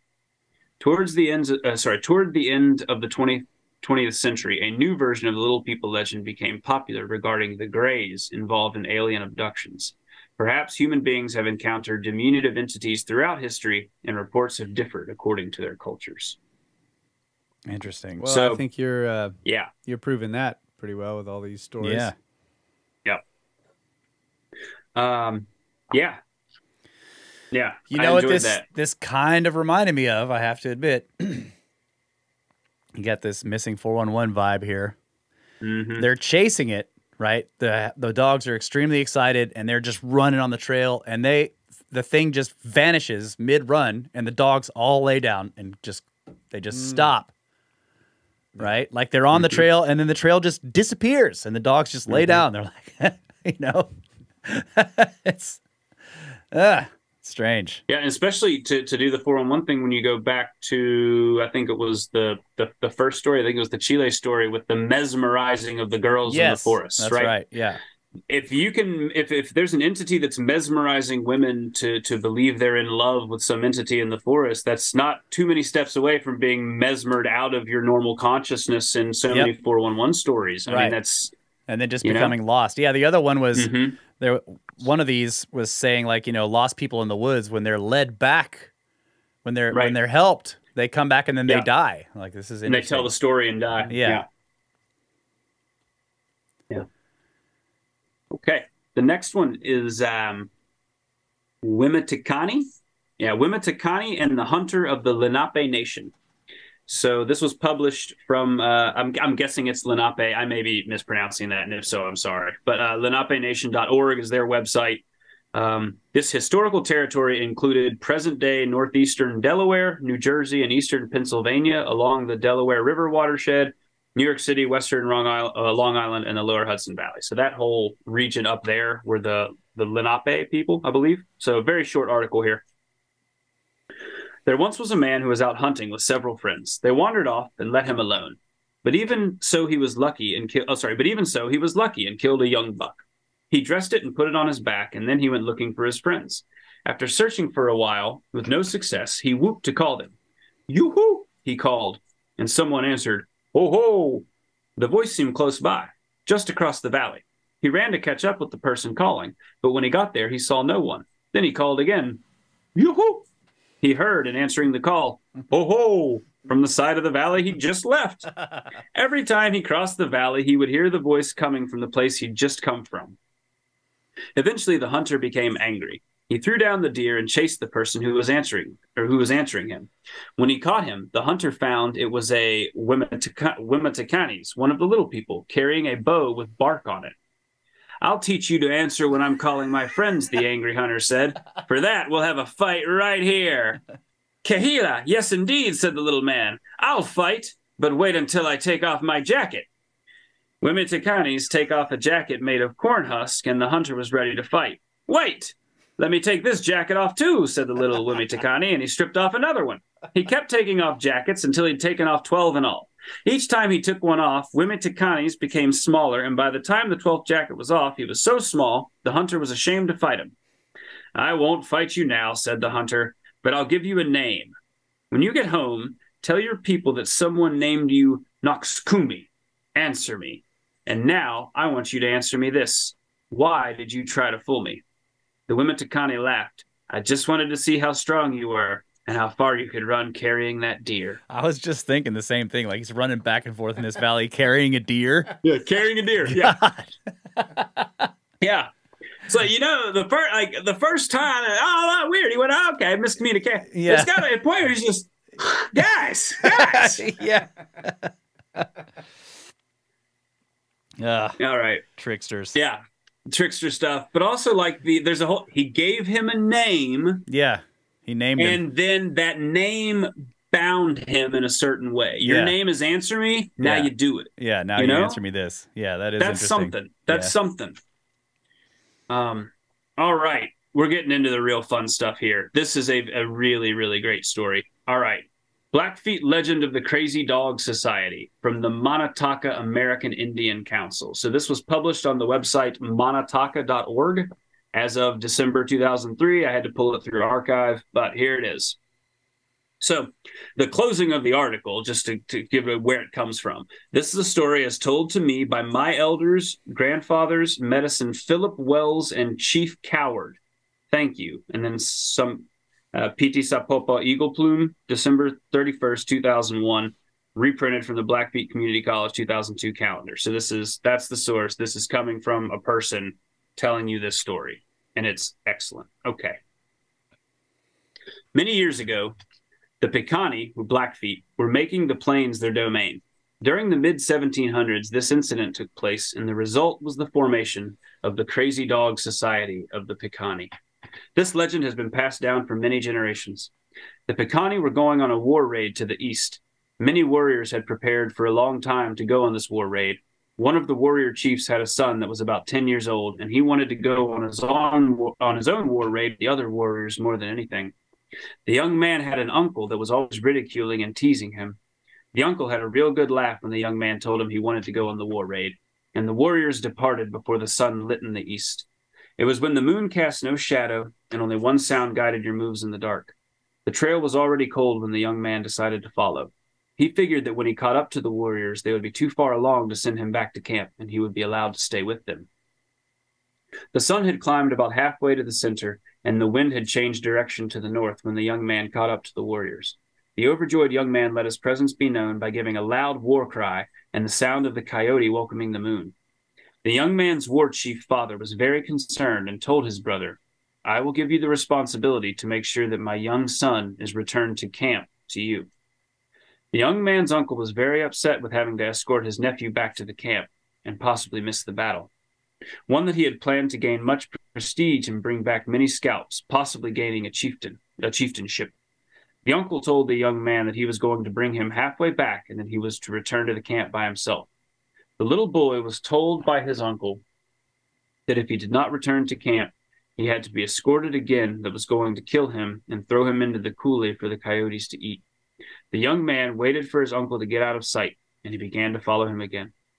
The uncle was traveling at a very fast pace as he was going over the ridge, and he looked back and saw the young man following him. Very angry, the uncle hid himself behind a large rock, and as the young man passed by, he hit the boy with his war club many times. The young man was thrown into the coulee and considered to be dead. The uncle continued on, and upon reaching the warriors, he told his brother that he had returned his nephew to the camp.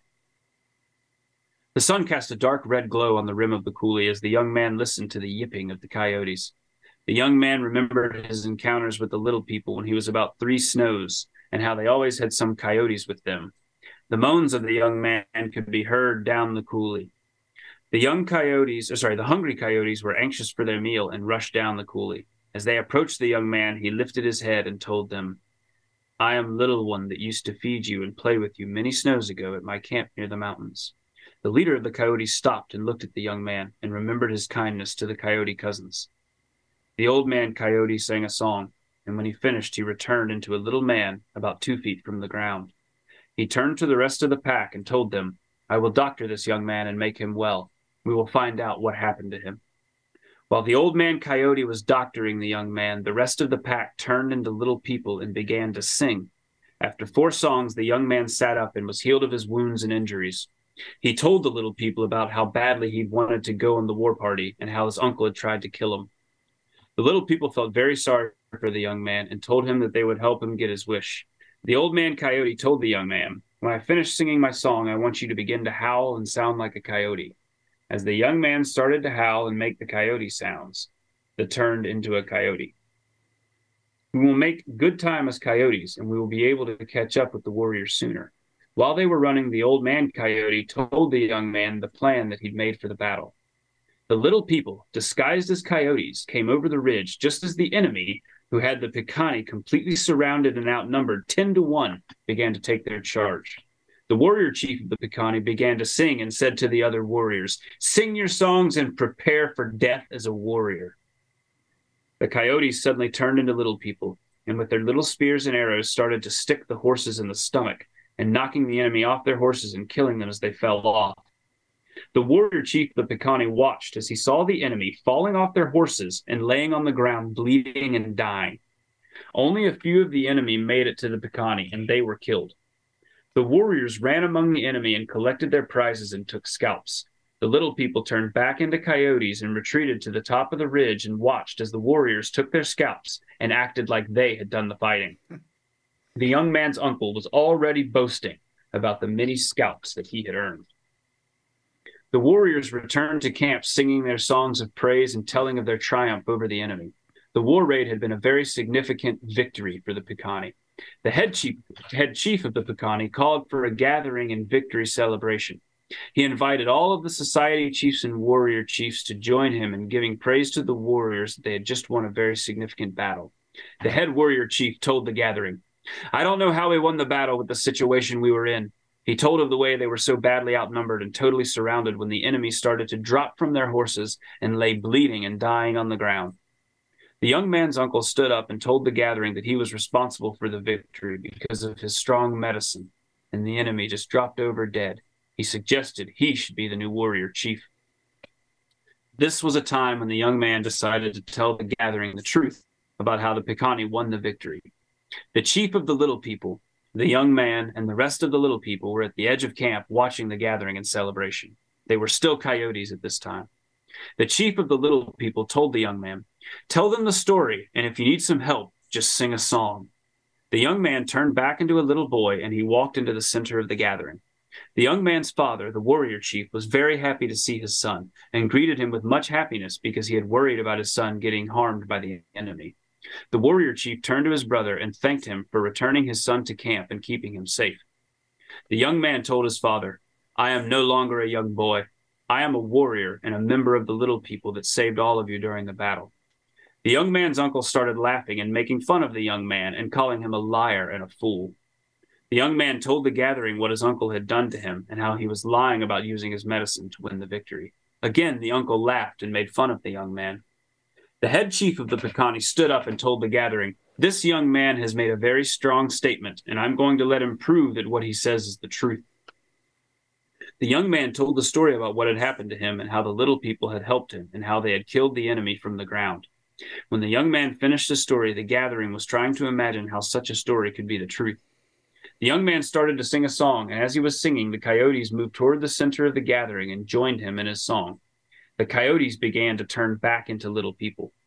The chief of the little people told the gathering about the bravery that the young man had shown, and that the story he had told them was the truth.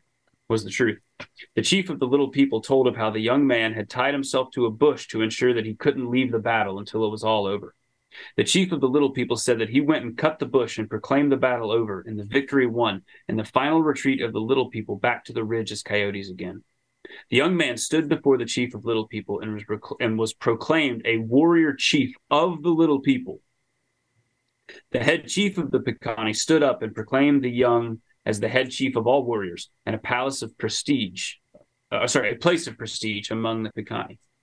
The little people were invited to join in the celebration and dance. They started to sing their songs and dance, and as they did, begun to turn back into coyotes, brushing against each other and dancing in a bunch. The chief of the little people told the gathering, "I will give a ceremony to you that will help to heal your sick and protect your people." The chief of the Picani told the gathering that these are the Kanatsomita, the crazy dogs. The Crazy Dog Society is still a very active and important society among the Blackfeet people today. Wow. So that's what the coyotes are. Exactly. It answers a lot of questions and presents new ones about our relationship to coyotes in America right now. I'm not going to lie. Yep. Yeah, that is a I great, wonder if that's a great story. What are the dogs, the Egyptian dog that showed, what's the story? He shows the guy where the Sphinx is or something that? Sirius or the is it Anubis? Anubis, yeah. The older name for it was Upuaut. That's right. Yeah. Upaut? Upuaut. Yeah. Upuaut. Yeah. The dog that shows the way. Yeah. And it leads you into the underworld, right? Yeah. Yeah. Oh, coyotes. Yeah. I really enjoy that story. Yeah. Okay, on the one hand, there's a society, a Crazy Dog Society, so it works as a story for how they got there. But it also, as a cultural story being handed down by people taking that seriously, man, there's a lot in there. Yeah, there's a lot to unpack in that. Yeah. Yeah. Yep. And it's interesting how they don't tell you anything about, who are they fighting, right? Like all the stuff you'd want historically. Like they're just like, we're going on a war raid. And they're clearly traveling a large distance, so they went a long way to fight somebody for some reason. It doesn't ever say why. Right.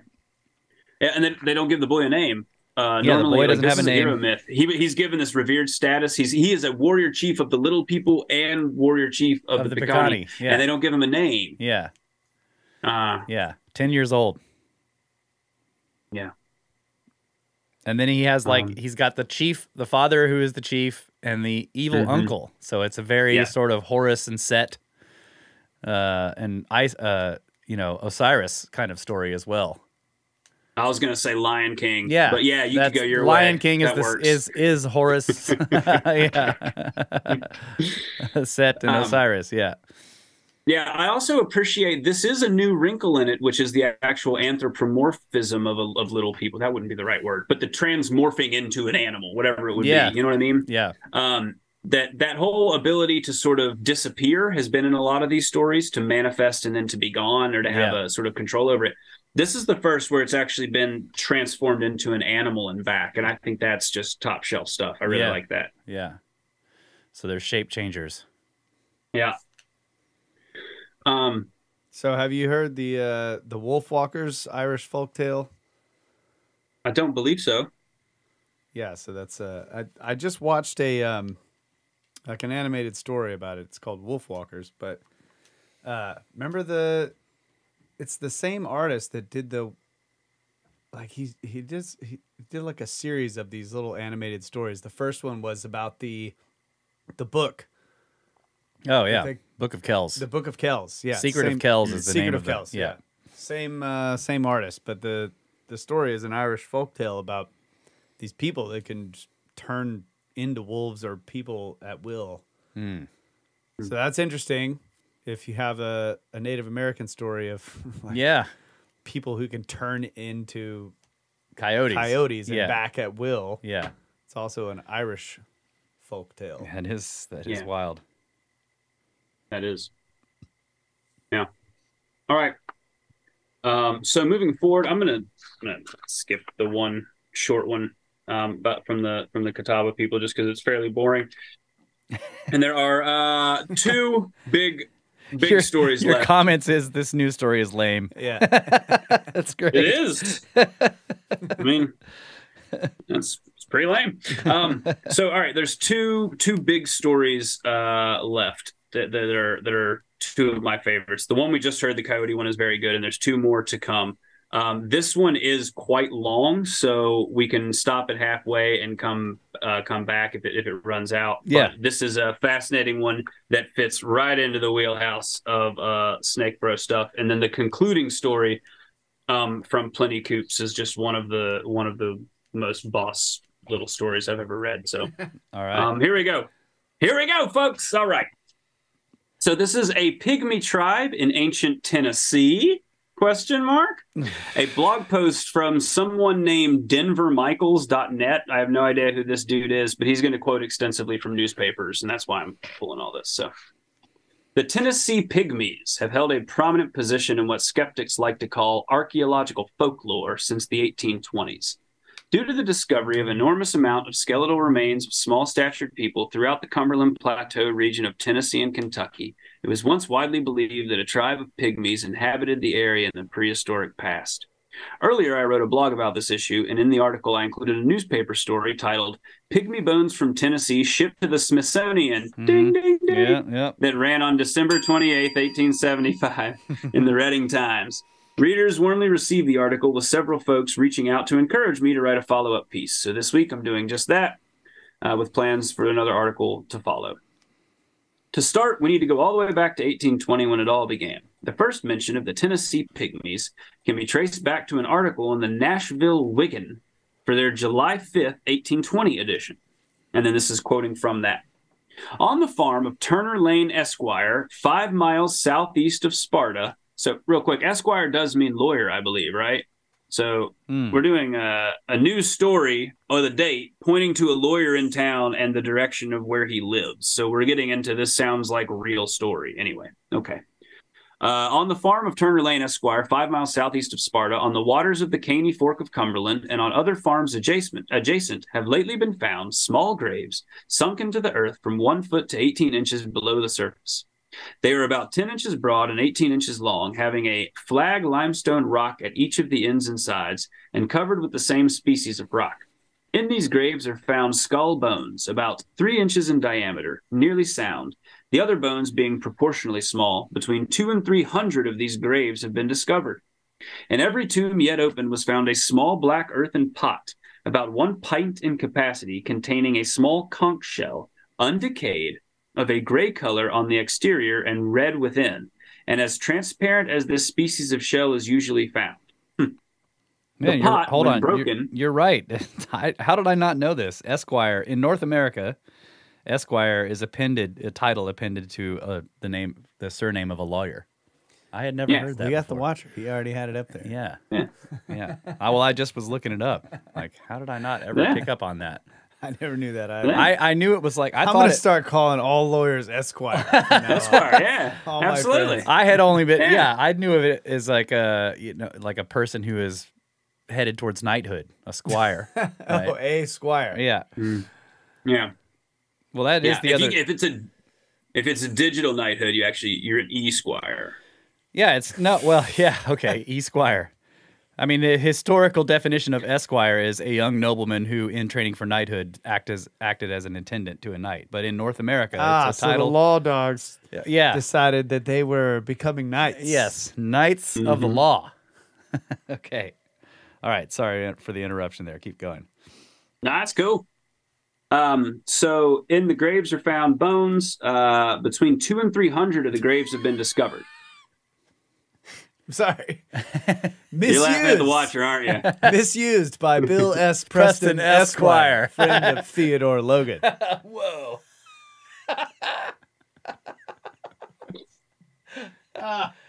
None of my I buttons. was wondering if we were going to stop and yuck at that or not.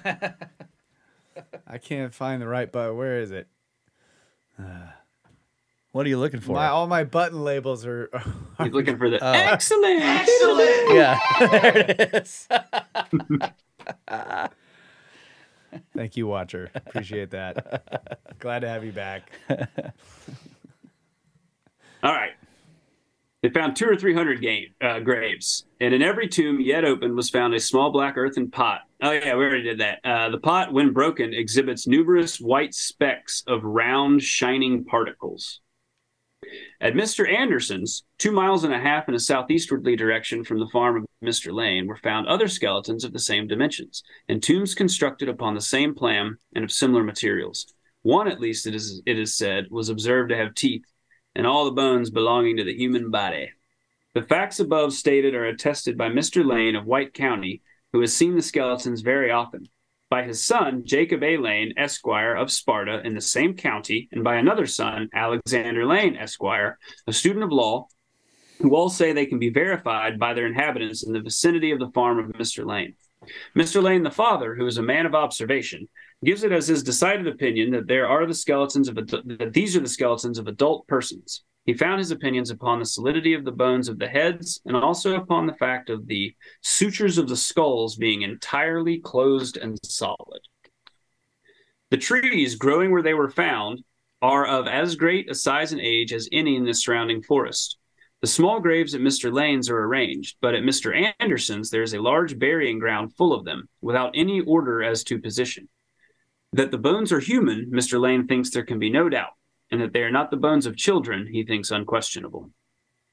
The rocks which enclose them are thin blue limestone, and not of that neighborhood originally, all the limestone in the vicinity being of a gray color.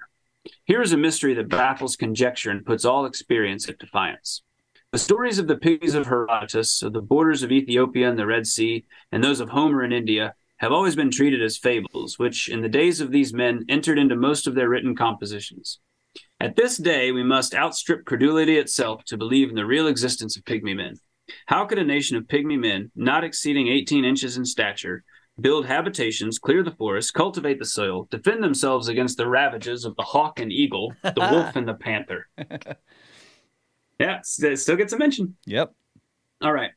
John Haywood. No one did more to popularize the notion of the Tennessee Pygmies as historian John Haywood, who wrote of them extensively in his book, Natural and Aboriginal History of Tennessee.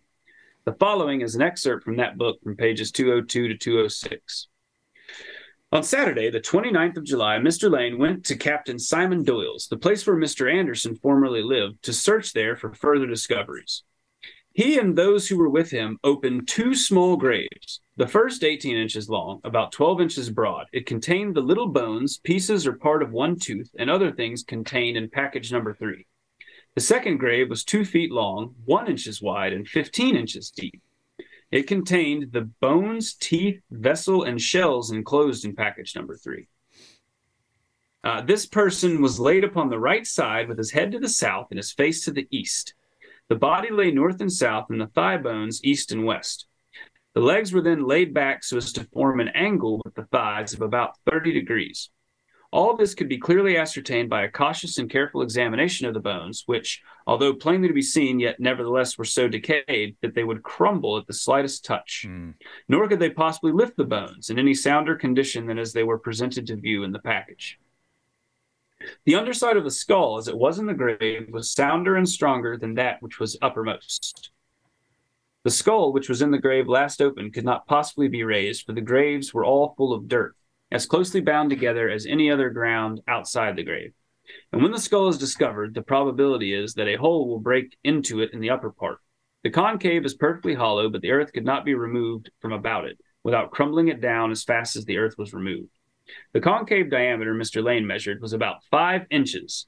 Some small scraps of it he sent. The socket of the eye was perceptible. The nettings of the head were visible. The chin size and strength of the teeth and the size and curvature of the ribs were all apparent. Okay. The graves lie promiscuously through the form of Mr. Lane, but at Mr. Anderson's, where Captain Doyle now lives, there is a large and closely connected burying ground, all of the description already given, and there are others of the same description 4 miles south of Sparta. Mr. Anderson formerly opened many of them. Captain Doyle, the present owner, has opened several of them, and they both say they believe hundreds might be found there. There is no discernible rising on the surface of the earth by reason of these graves, but they are found by striking an iron tool into the ground so deep as to strike the covering rock. This rock being then removed, the grave can be easily discovered by the edges of the side and the end of the rocks. As I say, I can keep going. There's plenty more here. Do you want me to keep going? Yeah. Do you want to break it here, or just keep going? Well, we can take a break. This does remind me of some of the. It sounds very similar to some of the writings of the discoveries of giants. Right? It's very similar. Yes. Bones crumbling. So we moved a little bit quickly, but I think this is that it's July 5th of 1820, and then the second article was July the 29th. So this is an ongoing thing in the newspaper that they're looking. We went back 3 weeks later, and here's more, So awesome. All right, we'll be right back.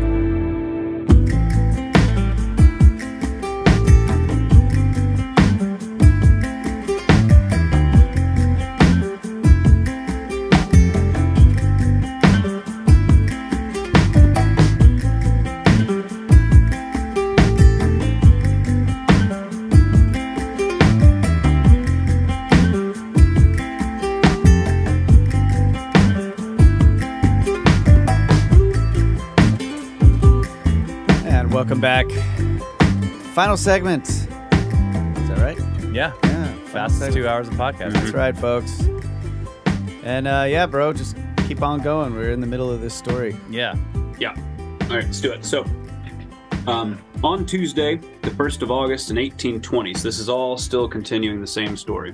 1820, Mr. Lane, in company with his son, Jacob A. Lane, Esquire, made further searches in the burying ground at Captain Doyle's, formerly Mr. Anderson's. They opened another small grave, just 22 inches long, made after the unusual form, and took out of it bones and little trinkets in package number 4. This skeleton lay on its back, with its feet drawn up so as to raise its knees about 4 inches above the bottom of the grave. The head was raised above the bottom of the grave also so as to cause the chin to lie on the breast. They measured the skeleton carefully as it lay in the grave and found it to be from a little below the ankle joints to the top of the skull 2 feet 10 inches, taking care to measure the limbs as they meandered and making sufficient allowance for the reclining of the head. At any rate, it was not above 3 feet high. Its head was to the east, the face to the west. The grave was 4 feet from the one last mentioned. The little round shell found in this grave with 2 little holes, a cross, and 2 circles cut in it, what was not seen in any other grave they had opened, that is to say, the cross and circles were not. 3 vessels were in the grave, but all broken down so that they were not worth preserving. 5 feet from the grave just opened, they opened another. It was large, constructed after the manner of a coffin, the head 14 inches broad, the elbow 22 inches, and the foot 10 inches. The sides and ends were lined with flag rock after the manner of the small graves, but not quite so deep, it being only 12 inches. In this grave lay a person 5 feet 5 inches high, the head to the west and the feet to the east. They uncovered the bones of this skeleton from head to foot without moving any bone until they had a full view of the entire skeleton. It was not shrouded, for its mouth was extended, wide open, and was full of teeth. The arms lay along the sides, ribs were broad and flat, and more than double the size of those of the pygmies. The head was longer, the eyes much wider asunder, the forehead much higher above the eyebrows, and the underjaw measured just 1 inch longer at each side than the little one sent to Nashville. They laid them together and ascertained the exact difference. The collarbone, the arm and thigh and leg bones of this being appeared strong, beyond what they expected from the size of human bones. The elbows, knee, and ankle joints were much larger than was expected. After they had measured it and satisfied themselves of its true position, they raised many of the bones, particularly the head, all the limbs, some few joints of the backbone, some ribs, and the broad flat bones at the bottom of the lower chest. The skull had not a fracture except the top of the right cheekbone, which they undesignedly struck off. The limbs were all lying in their proper posture, with joint to its joint and bone to its socket. When they raised the skull, a great number of hairs were found sticking to it, which seemed to be the hairs of the head of the person interred. They were fine and straight as of a bright silver gray. These bones were laid back in the grave, covered them with former covering, rocks, and then with earth. No vessels or trinkets were found with this skeleton, and from the great dissimilarity in the shapes of their heads, the size and making of the ribs, the great disproportion between the size of the joints and the bones of their limbs, they seem to belong to very different tribes of people. Yeah, it's interesting. And when they mean vessels, are they talking about like pots or something? Is that what they're talking about? They found broken vessels so that were not worth... Yeah, right, yeah. In each one, they said there's a small stone vessel about a pint, so it would hold about a pint. A stone so a vessel. small stone... Yeah, I think so. Ah, okay. Interesting. Yeah, I'm almost positive it was a small stone vessel. A small black earthen pot about 1 pint in capacity, containing a small conch shell undecayed of a gray color. So an earthen pot, I guess, not stone. Earthen. So like an earthen pot. So they found some vessels, but most of these things they're digging up are like less than 3 feet tall, and then they find one that's large, but still has strange skeletal structure. Right, but totally distinct from the other ones that were small and strange. Right, yeah. Right. Very interesting. Yeah. The heads of the pygmies appeared larger upon inspection than they had supposed them to be, and upon finding the bones in package number 1, no person in the neighborhood who had formerly seen the little graves open could believe that this was of the same kind, owing to its size, but in that they must have been mistaken, for the graves are the same in every particular, though when measured they seemed to be a few inches longer in length and breadth than it was first imagined, for it had been 5 or 6 years since any had seen them. Nor could they have yet believed otherwise had they not searched out a new one and reduced them to actual measurement. They have attended to a circumstance now which before had not been thought of, namely, that the body, as laid in the grave with its limbs, particularly the legs and thighs, were laid crooked so as to reduce the length, and being a person of 2 feet 10 inches, or perhaps as high as 3 feet, into a grave of 2 feet long. But, continues Mr. Lane, from the great number of graves of this description and size which we found here, and amongst them all but one of a larger size, it seems to be intimated that there hath been a race of people here in ancient times, whose height was from 2 feet 10 inches to 3 feet, and that they have addicted themselves to strong superstitions, is indubitable. It's indubitable, bros. How do they addict themselves to strong superstitions? I don't know. Well, they did it indubitably. Okay. Though many tried to debunk the idea of an ancient pygmy tribe in Tennessee, a topic that will be discussed further in this blog post, the belief remained strong into the late 19th and early 20th century. The New York Times ran a piece entitled Tennessee Pygmies on March 24th, 1876, and here it is. Prehistoric America must have been an exceedingly curious and interesting country. Its forests were filled with mastodons, megatheriums, and other large and lively beasts, any one of which thought nothing of scratching himself on the sharp pinnacles of a convenient Gothic church, and so toppling it over its scores of helpless pew holders. In the Mississippi Valley, the industrious mound builders were constantly throwing up gigantic molehills and planting them with earthen pots and copper hatchets in the vain expectation that the seed thus sown would yield enormous crops of kitchenware and carpenter's tools. What? I don't know, Classic New York Times journalist. Yeah. Hit piece. It's a hit piece. Hit piece. In Kentucky, the giants to whom the bones recently discovered in a Kentucky cave are said to have belonged strode loftily along the turnpikes, kicking the Indians and mound builders contemptuously out of the way. And finally, in Tennessee, a race of pygmies was continually holding political meetings and resolving that mastodons, mound builders, and giants should be promptly abolished, and that the size of the inhabitants of this country should be made and kept commensurate with its commercial necessities. It is rather odd that the existence of the Tennessee Pygmies of prehistoric America was until recently never suspected. The name of the mastodon has long been familiar to every person who is in the least degree addicted to fossils. His remains, in the shape of a plaster of Paris skeleton with the artist's name stamped in forehead, are exhibited in every respectable museum and inside the youth of America with bitter regret that the animal so beautifully adapted for experiments with red pepper lozenges has gone where the small boy ceases to trouble with the nomadic circus is at rest. Yeah, that must be a reference to a brand at the time or something, I would imagine. The mound builders have been the subject of scores of learned essays in which the identity with the Aztecs, the Chinese, the Egyptians, the Welsh, and the lost tribes of Israel has been triumphantly shown. And of the exact height and probable capacity for whiskey of the Kentucky Giants, we have had careful and presumably accurate statistics. The discovery of the Pygmies is, however, so very recent that no one has as yet framed any theory whatever to account for their origin and to explain their complete extinction.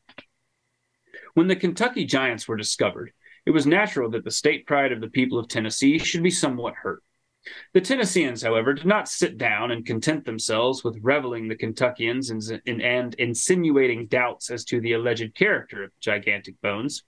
They promptly proceeded to find rival bones of still greater merit, and their industry has been rewarded by their discovery of a graveyard containing the skeletons of 75,000 pygmies of the average height of 3 feet each. What are the 3 8-toothed giants of Kentucky in comparison with so great a cloud of pygmies? If we may judge from the price usually paid by circus managers for living giants and dwarves, a 3-foot dwarf is decidedly more valuable than an 8-foot giant. And in that same standard governs the price of fossils. The 75,000 Tennessee Pygmies are worth fully 25,000 times as much as the 3 Kentucky Giants. While the Kentuckians can present their giants to 3 eminent scientific men and thus obtain 3 distinct scientific reports certifying to the enormous interest and value of fossil giants, the Tennesseans can supply every scientific man in this country and in Europe with a fossil dwarf, and so secure testimonials without number to the unequaled excellence of Tennessee Pygmies. Indeed, if the discoverers of the Pygmies will only employ some astute piano maker who is an expert in testimonials to obtain for the fossil dwarves the recognition of the scientific world, there is not a living scientific person who will not sign a certificate setting forth his admiration for the beauty and durability of the Pygmies, and his determination to use none but those of the celebrated Tennessee graveyard for the rest of his professional life. At what period these Pygmies flourished, what they accomplished, and by what means they were induced to retire simultaneously to their graveyard can only be conjectured. They may have seen the identical Pygmies that, according to Greek legend, waged war with the cranes. If so, the cranes must have proved too powerful for them. This is a satire piece. Yeah, it's clearly satire. It's got to be, right? Yeah. It's got to be. This guy is trolling. He's trolling all of it. Yeah. He's absolutely trolling it. But hey, this is the New York Times, and a journalist would never do that. Okay. I'm wondering why the writer of this blog put it in there. There's a chance that the writer of the blog didn't notice. That's what I'm thinking. I mean, did he not realize that this is satire? But the point. But the first 2 stories are mentioning people and places and don't have any of this. You know what I'm saying? Yeah. Anyway, we must wait for further discoveries before it will be safe to decide the Pygmies were contemporary with the giants and whether they preceded the mound builders. All right, so skipping to the next bit of this when he does another news story, though. Several months later, the Shippensburg News ran with this piece in October 1875 issue. At Sparta, Tennessee, graves of pygmies have been found with headstones and pottery. The skeleton of one pygmy was 26 inches long, the thigh bones being little thicker than a man's finger. It is supposed that a race of these little beings existed long before the birth of William Allen of Ohio. A later find, an additional discovery that corroborated the finds of the 1820s, supposedly happened in Coffee County, Tennessee. They reported on that in 1876. This is the last little bit here. An ancient graveyard of vast proportions has been found in Coffee County. It is similar to those found in White County and other places in Tennessee, but is vastly more extensive and shows that the race of pygmies who once inhabited this country were very numerous.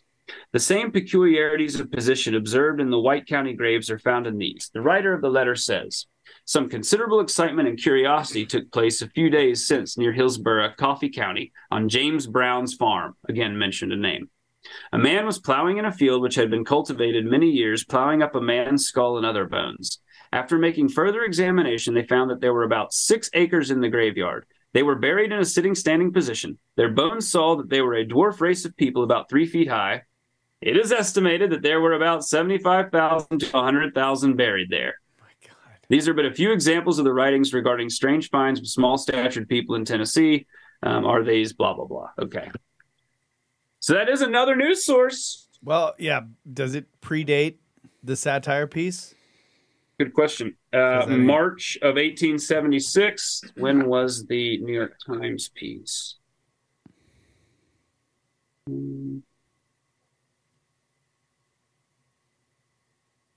March 24th of 1876. March 29th. So it was carried 5 days later. So yeah, maybe then the second one didn't pick up on it. Sure. Anyway. Wait, which one was 5 days later? The second one. New York Times was first. Okay. Yeah, I'm not necessarily buying the number of that, though that is a fantastic number, 75 to 100,000 Yeah, graves. you can't estimate. But it's those first couple stories, though, where we keep finding these bodies and they look like this and they have these peculiarities. Yeah, I'm just trying to get a feel for interesting. this. Like this, so this story comes out, and it starts being reported on, and this guy at the New York Times just like bam, dude, Yeah. he totally makes fun of it, and but other people were probably, I'm sure there's. Those first stories, though, were 1820. No, I'm talking. The New York Times piece was 1876. It is worth noting, like that. You know what I'm saying? Like, yeah. Anyway. Yeah, but it's clear that New York Times story is like a huge troll. I mean, he's just completely making fun of the entire thing, including the Giants. Yeah, exactly. It right. almost, And I mean, the way he's writing it sounds like he's making fun of mammoths and mastodons and stuff too. He's like, yeah, Right. everyone sees them with the plaster numbers on their foreheads. Yeah. You know, we all know about them. He's a big paleo conspiracy theorist. Yeah.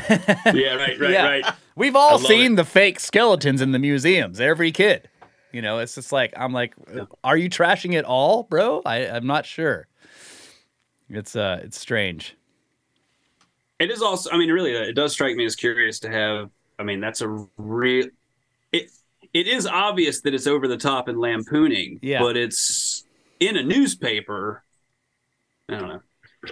Anyway. Well, I mean, all right. You know, they do publish satire sometimes. Yeah. Sure. And it may have been in a broader satire section, of course, of a newspaper that wasn't conveyed. You know, what page it was on in the newspaper may have been. Yeah. But the first couple stories that are presenting it, those don't come across as satire. No, they're at all. not. Those don't sound like as they satire. You know what I mean? So it's, Yeah, they and how sound like quickly they're the just one can become the they're other. just reporting what they've heard from the interviews or what they've been told. They're like, here's what the descriptions of the graves were. But yeah, the New York Times one is like, you know, the Giants were walking along, kicking mound builders out of the way. I mean, it's like, right. like, okay, bro.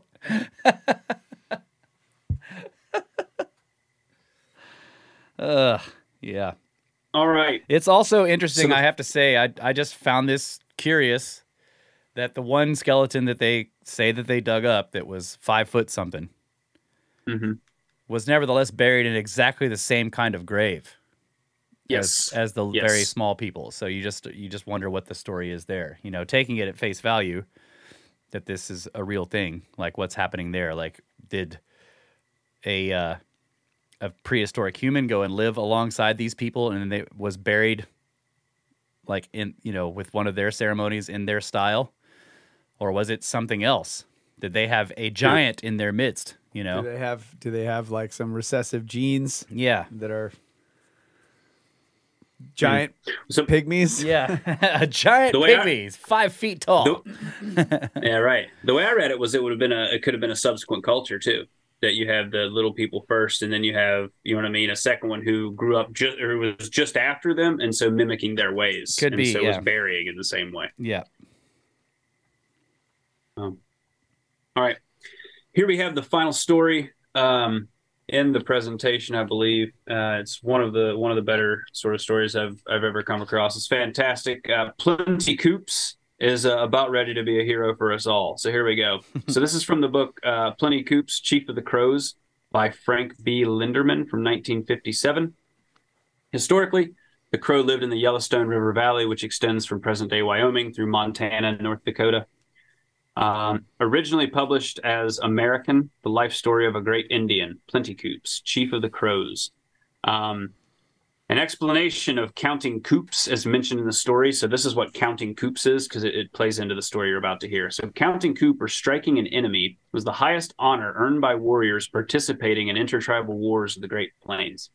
Native peoples recognized precise systems of graduated war honors, and usually the great exploit was counting coup. Key to a man's success in plains combat was demonstrating his own courage by proving superiority over his opponent and, in a competitive sense, over his own comrades. So killing was a part of war, but showing courage in the process was more important for individual status. This was best accomplished by risking one's life and charging the enemy on foot or on horseback to get close enough to touch or strike him with your hand, a weapon, or a coup stick. Humiliating the enemy also played a part in the fighting, as illustrated by an account from the Jesuit missionary father Pierre-Jean de Smet. In de Smet's 1848 visit to the Oglala Lakotas, the Oglala leader Redfish related to the priest how his men had just suffered a disgraceful defeat at the hands of the Crows. The Crows killed 10 Oglalas, then chased the others for a distance. The Crows then were content merely to repeatedly count coups on their enemies with clubs and sticks, thus demonstrating to the Oglalas that they were not worth the ammunition needed to kill them. So counting coups is a way of saying you have, you know what I mean? It's that sort of like establishing your merit in battle. And the story we're about to hear is from a man named Plenty Coups. So you get an idea where he's going to be landed. Is it coup? Okay. It may be. I don't know. Yeah, I don't know. But I didn't want to keep saying coup because we already know that word is like an overthrow of government, and I was just enunciating it differently so that, you know what I mean? Yeah, it could be coups. Coups? Well, it could be, but chicken coop? I don't know. That doesn't help. Yeah. I don't know. Anyway. So I'm going to go with Plenty Coups just because that's how it exists in my head. All right. Plenty Coups, or Alik Chia Ahush, meaning many achievements, has been chief of the Crows ever since I knew anything about them. So this would be that guy, Frank Linderman, discussing. He was probably the last legitimate chieftain who had seen much of the old life in the Plains Indian, and I have written his story as he told it to me so that a genuine record of his life might be preserved. I am convinced that no white man has ever thoroughly known the Indian, and such a work as this must suffer because of the widely different views of life held by the two races, red and white. I have studied the Indian for more than 40 years, not coldly, but with sympathy. Yet even now I do not feel that I know much about him. He has told me many times that I do know him, that I have felt his heart. But whether this is so, I am not certain. And yet a stranger, often spending a week's vacation in our natural parks, alternating fishing and talking to an English-speaking tribesman, will go home and glibly write all there is to learn about the habits, beliefs, and traditions of the Indian tribes of the Northwest. Well, now is too late. The real Indians are gone, and in the writings which will come from their descendants, we shall find difficulty in deciding between truth and falsehood concerning a life the writers could not have known. The change from a normal to an uncertain and unnatural existence came so suddenly to the Plains Indian that his customs and traditions could not flourish, and they all but perished with the buffalo in the early 80s. One is startled that so brief a time could wipe away traditions ages old, and after contemplation wonders how much truth we know of ancient peoples. So that's his introduction, and I think that's excellent. So I read it, and here we are. All right. Chapter 2 of the actual biography begins this story from Plenty Coups. So this is in Plenty Coups' voice. So I was 9 years old. A happening made me feel that I was a grown-up man. Almost in a day, he said. I had a brother. I shall not speak his name, but if there were 4 brave, handsome young men in our tribe, my brother was one of them. I loved him dearly, and he was always an inspiration to me. The names of the dead are seldom spoken by the Crows. They have gone to their father, Abat-Dat-Dea, and like him are sacred. This custom makes the gathering of tribal history extremely difficult. For a time, Plenty Coups would not violate this tribal custom, which was threatening my success in getting his story. But finally, as his interest in his tale grew, He realized it was necessary, and graciously, and I believe a little fearfully, he named many men and women who had passed away. One morning, when our village was going to move, he went on the war trail against our enemy, the Lakota Sioux. All that day he was in my thoughts. Even when we crossed Elk River, where usually there was satisfying excitement, I kept thinking of my brother. Rafts had to be made for the old people and children, and these, drawn by 4 men on good horses, had ever given me plenty to think about. But this day nothing interested me. That night I could not sleep, even when all the wolves were sleeping. When the village was set up on the big river, news reached us that my brother was gone killed by Sioux on Powder River. My heart fell to the ground and stayed there. I mourned with my father and mother, and alone, I cut my flesh and bled myself weak. I knew now that I must dream if I hoped to avenge my brother, and I at once began to fast in preparation, first taking a sweat bath to cleanse my body. Nobody saw me leave the village. I slipped away and climbed the Buffalo's Heart, where I fasted 2 more days and nights. Without success, I saw nothing at all and gave up to travel back to my father's lodge where I rested. The 4th night, while I was asleep, a voice said to me, "You did not go to the right mountain, Plenty Coups." I knew then that I should sometime succeed in dreaming.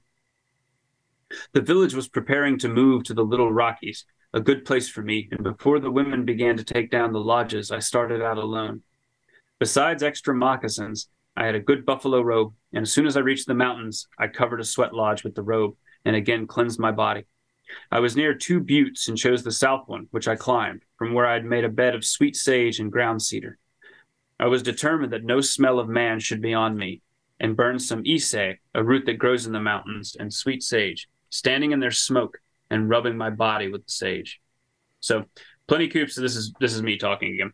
Plenty Coups has been walking in the mountains a bit, and so he hears a voice that says, I felt rather than saw some person go by me on my right side. So keep in mind, so he's 9 years old. He just lost his brother. He's now attempting to go into a dream space and has begun fasting. Yeah. Okay? 9 years old. Here we are. All right. So he felt rather than saw someone go on his right side and follows. And as the story continues, the person stopped, and I saw a lodge by his side. It seemed to rise up out of the ground. I saw that he came to it at its back, that it faced east, and that the person reached its door by going around it to the right. But I did not know him. Even when he coughed to let someone inside the lodge know he was there, he spoke no word to me, but lifted the lodge door and stepped inside. "Come, Plenty Coups," he said gently, and I too stepped into the lodge. There was no fire burning, and yet there was light in the lodge. I saw that it was filled with persons I did not know. There were 4 rows of them in half circles, 2 rows on each side of the center, and each person was an old warrior. I could tell by their faces and bearing they had been counting coop. I knew this because before each, sticking in the ground, was a white coop stick bearing the breath feathers of a war eagle. Some, however, used no stick at all, but only heavy first feathers whose quills were strong enough to stick in the ground. These first feathers were very fine, the handsomest I had ever seen, and I could not count them. There were so many. "Why have you brought this young man into our lodge? We do not want him. He is not our kind, and therefore has no place among us." The words came from the south side, and my heart began to fall down. I looked to see what person sat on the south side, and my eyes made me afraid. They were the winds, the bad storms, the thunders, the moons, and many stars, all powerful, and each of them braver and much stronger than men. I believe the persons on the south side of the lodge, the winds, bad storms, the moon, and many stars, were recognized by Plenty Coups as the great forces of nature, and that is what he wished to convey to me. "Come, Plenty Coups, and sit with us." The voice was kind. It came from the north side. "Sit," said the person who'd brought me there, and then he was gone. I saw him no more. They, on the north side of the lodge, made a place for me. It was the 3rd from the head on the left, and I sat down there. The 2 parties of persons were separated at the door, which faced the east, and again in the west, which was the head of the lodge, so that the spirit trail from east to west was open, and if any wished to travel that way. On either side were the persons the same as I. All were different, but I knew now that they had rights in the world, as I had, that Abat Tadea had created them, as he had me and other men. Nobody told me this, but I felt it in the lodge as I felt the presence of the persons. I knew that to live on the world, I must concede that those persons across the lodge who had not wished me to sit with them had work to do, and that I could not prevent them from doing it. I felt a little afraid, but was glad I was there. Take these, Plenty-Coups. The person at the head of the lodge of the north side handed me several beautiful first feathers of a war eagle. I looked into his eyes. He was a dwarf person, chief of the little people who live in the Medicine Rock, which you can almost see from here, and who made the stone arrow points. I now saw that all on my side were the same as he, that all were dwarfs, not as tall as my knee. The dwarfs or little people are legendary beings supposed to possess great physical strength. In the story of Lost Boy, a crow saw one of the dwarfs shoulder a full-grown bull elk and walk with it on his shoulder. They dwell in Medicine Rock, near Pryor, Montana. The little people made the stone arrowheads, the crows believe. All the Indian tribes of the northwestern plains with whom I am acquainted possess legends that deal with the makers of the stone arrow points which are scattered so plentifully over North America. These legends, together with the knowledge that identical stone arrow points are found in Europe, led me long ago to the belief that our Plains Indians neither made nor used them, that some other people made them. Careful inquiry among very old Indians, began in 1886, has not discovered a single tribesman who had ever heard of his own people making stone arrow points. These old men have told me that before the white man came, their arrow points were of bone. Oh, man. Stick one of your feathers in the ground before you and count Coups, said the dwarf chief. I hesitated. I had never yet counted Coup, and here in this lodge with old warriors was no place to lie. Count Coup, commanded the dwarf chief. I stuck a first feather into the ground before me, fearing a dispute. That, said the dwarf chief, is the rider of the white horse. I first struck him with my Coup stick, and then, while he was unharmed and fighting, I took his bow from him. The Thunders, who sat at the edge of the lodge on the south side, said, Nothing can be better than that. Stick another feather before you, Plenty-Coups, said the dwarf chief. I stuck another first feather in the ground, wondering what the dwarf chief would say to that, but this time I was not afraid. That, he said, is the rider of the black horse. I first struck him with my bow. Then while he was armed with a knife and fighting me, I took his bow from him, and also his shield. Enough, said the persons on the south side. No person can do better than that. Let us leave off counting Coups. We are glad you have admitted this young man to our lodge, said the Bad Storms. And we think you should give him something to take back with him, some strong medicine that will help him.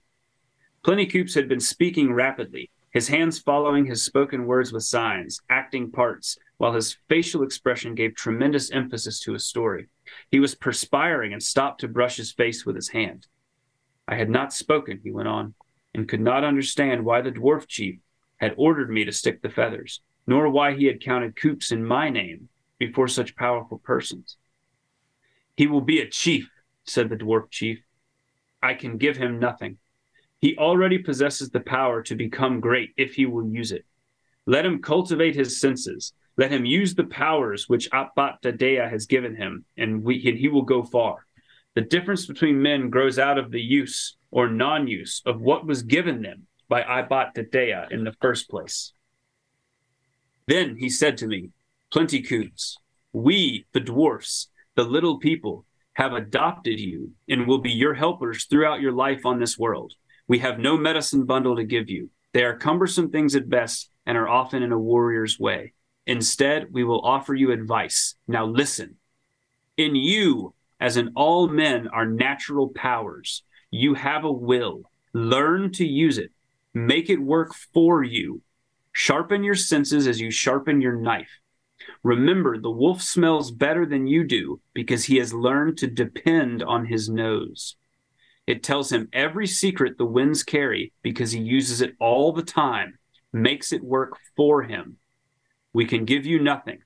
You already possess everything necessary to become great. Use your powers, make them work for you, and you will become a chief. Wow. That is a great story. That's a fantastic story. Yeah. I love this little tidbit in there that they're saying, like, yeah, we didn't make any stone arrowheads. Yeah, that's they just the little slid people. that right in. Yeah. No, we made arrowheads out of bone. It's the little people, the dwarfs, that made the arrowheads out of stone. bro. Yeah. Come on, bro. I don't know, man. Come on. Look, I've got pretty good evidence. I can't prove it, but I've dug in Midden. I've been on Midden, covered in flint flakes with arrowheads in it, and found a adult skeleton. So I mean, And it was like that's pretty close. a long head. I'm just saying,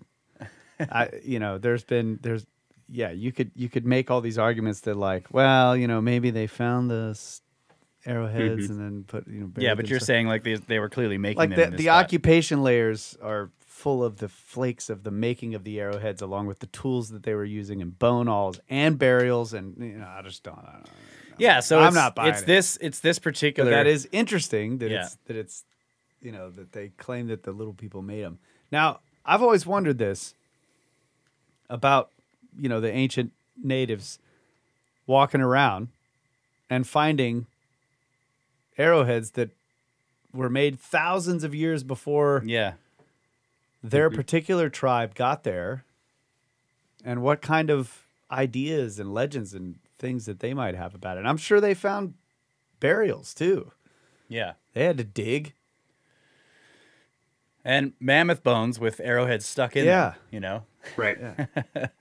Yeah. So I'm sure they had. Okay, so the point is, they probably had all kinds of stories about who made the points and stuff that were laying all over the place. Surely Yeah, during their time, because I mean, even now, there are places you can go where they're just everywhere. They're everywhere. And I'm not talking about whole perfect ones, but the bits and pieces of broken arrowheads. I've walked on ranches here in Texas that it's like you could pick up so many of them that it's like yeah, at first you're like collecting them all, and then eventually you're just like, I can't keep all these.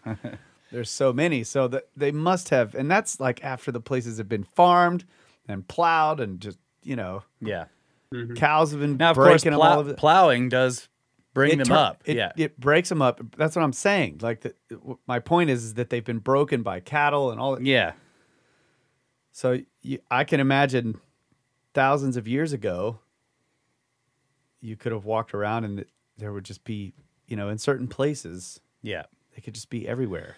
Or in a I river have where dreams it's, about it. yeah, in a river where it's washing out a midden and they're just falling out of the wall of the river. Yeah. Golly. Yeah, Stop And talking I about it. think I think what he was saying though is that his own personal inquiry among the natives since 1886 hasn't led to anybody telling him that firsthand. Yeah. So there is a deal of maybe he was dealing with some native peoples who weren't as active, and maybe it had declined in the 50 or 100 years preceding yeah. him. yeah. But I mean some of the arrowheads we're finding here are 4, 6, 8,000 years Yeah, old. yeah, yeah. So it's like Right, this is right. really it's a long You could- time ago. There Right. easily could have Yes. been, and on the tops of some of these middens, like a pristine midden that hasn't been disturbed or dug in or plowed over or flooded. On the very tops, you find all these tiny little, what we call bird points. points. Yeah. Beautiful. I mean, but literally like some of them 3/4 of an inch long. Just beautiful, ridiculously small with tiny little, notches, and Yeah. That's So the- you got to have a little person to make that. those are the most recent ones. People think they're anywhere from 900 to 1,500 years old. And they're like, some people say like, oh, this is like when they actually had the bow and arrow. Right. And then all the ones below that, They're dart points. they're big, Yeah.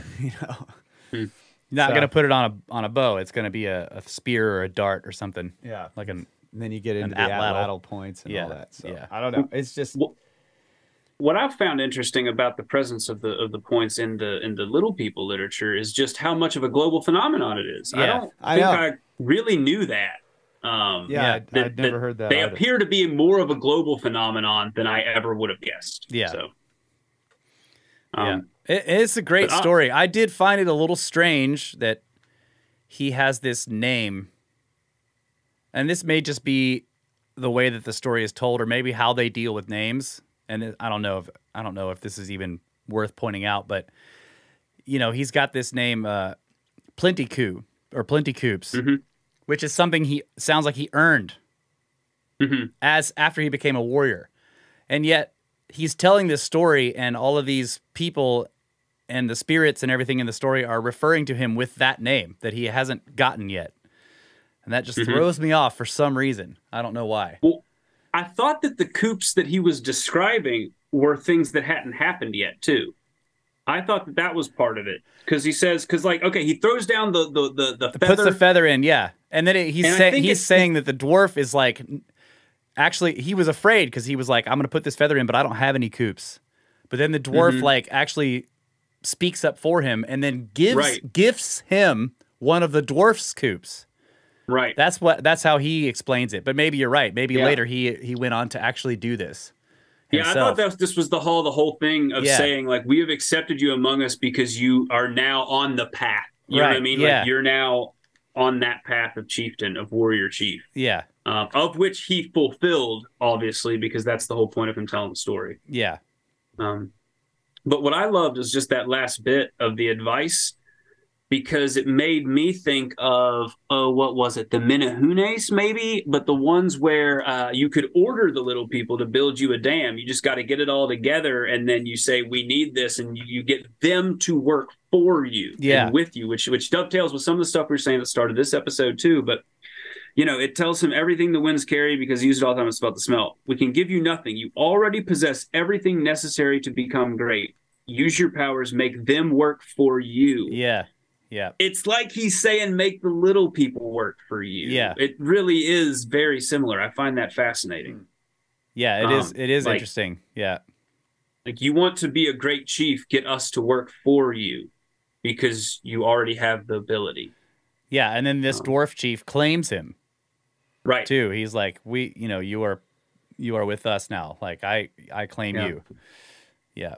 Yeah. Yeah, so that's a 9-year-old man. Yeah, and he does say, I could not 9-year-old warrior. Yeah, I could not understand why the dwarf chief had ordered me to stick the feathers in, nor why he had counted coups in my name. Right. In other words, he the act that the dwarf chief did there was listed some of his own feats in battle. Right. But in the name of the child, in order to admit him into this, properly admit him, he's like, I'm giving you these victories of mine. I will speak them in your name so that you are now part of this group. It's really cool. I love this kind of idea of the custom. Yeah. And it's such a thick description of a firsthand religious experience is what I would call it. Yeah, but you know what I mean? Like, that's a firsthand experience. This is what happened to me. Yeah. I was heartbroken and I fasting, fasted and I climbs the mountain, goes into the sweat lodge. Yeah. Rubs himself with the sage and all this stuff, smudges himself basically, and then sits down and has this I gotta try this.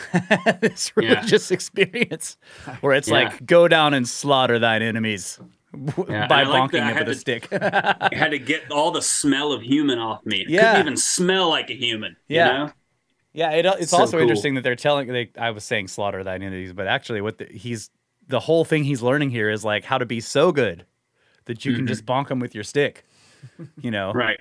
And this is cool. That it seems to. It's like it works when you have a system of honor among the warriors. Like sort of maybe like the sort of the mythical or the kind of the idea of the samurai as well. There's all this honor involved, right? So if your enemy can touch you while you're trying to kill him with your weapon, then you're just like, okay, I have been dishonored. I'm leaving. Right. That's really cool. Very interesting. Yeah. Yeah. Yeah. And I love really that enjoyed that one. it brings the dwarves in at the end there. Like, yep, there's also little people and they are on my side. Yeah. And it's just, I also just appreciate the fact that like that whole story is a long way of saying, yeah, man, I tried to get to the root of some things. And as it turns out, the little people run the game. Mm-hmm. Like they run the show. Yeah. And that's just, even like I had this religious experience and the directions have all the symbolism and you're in this lodge and all that.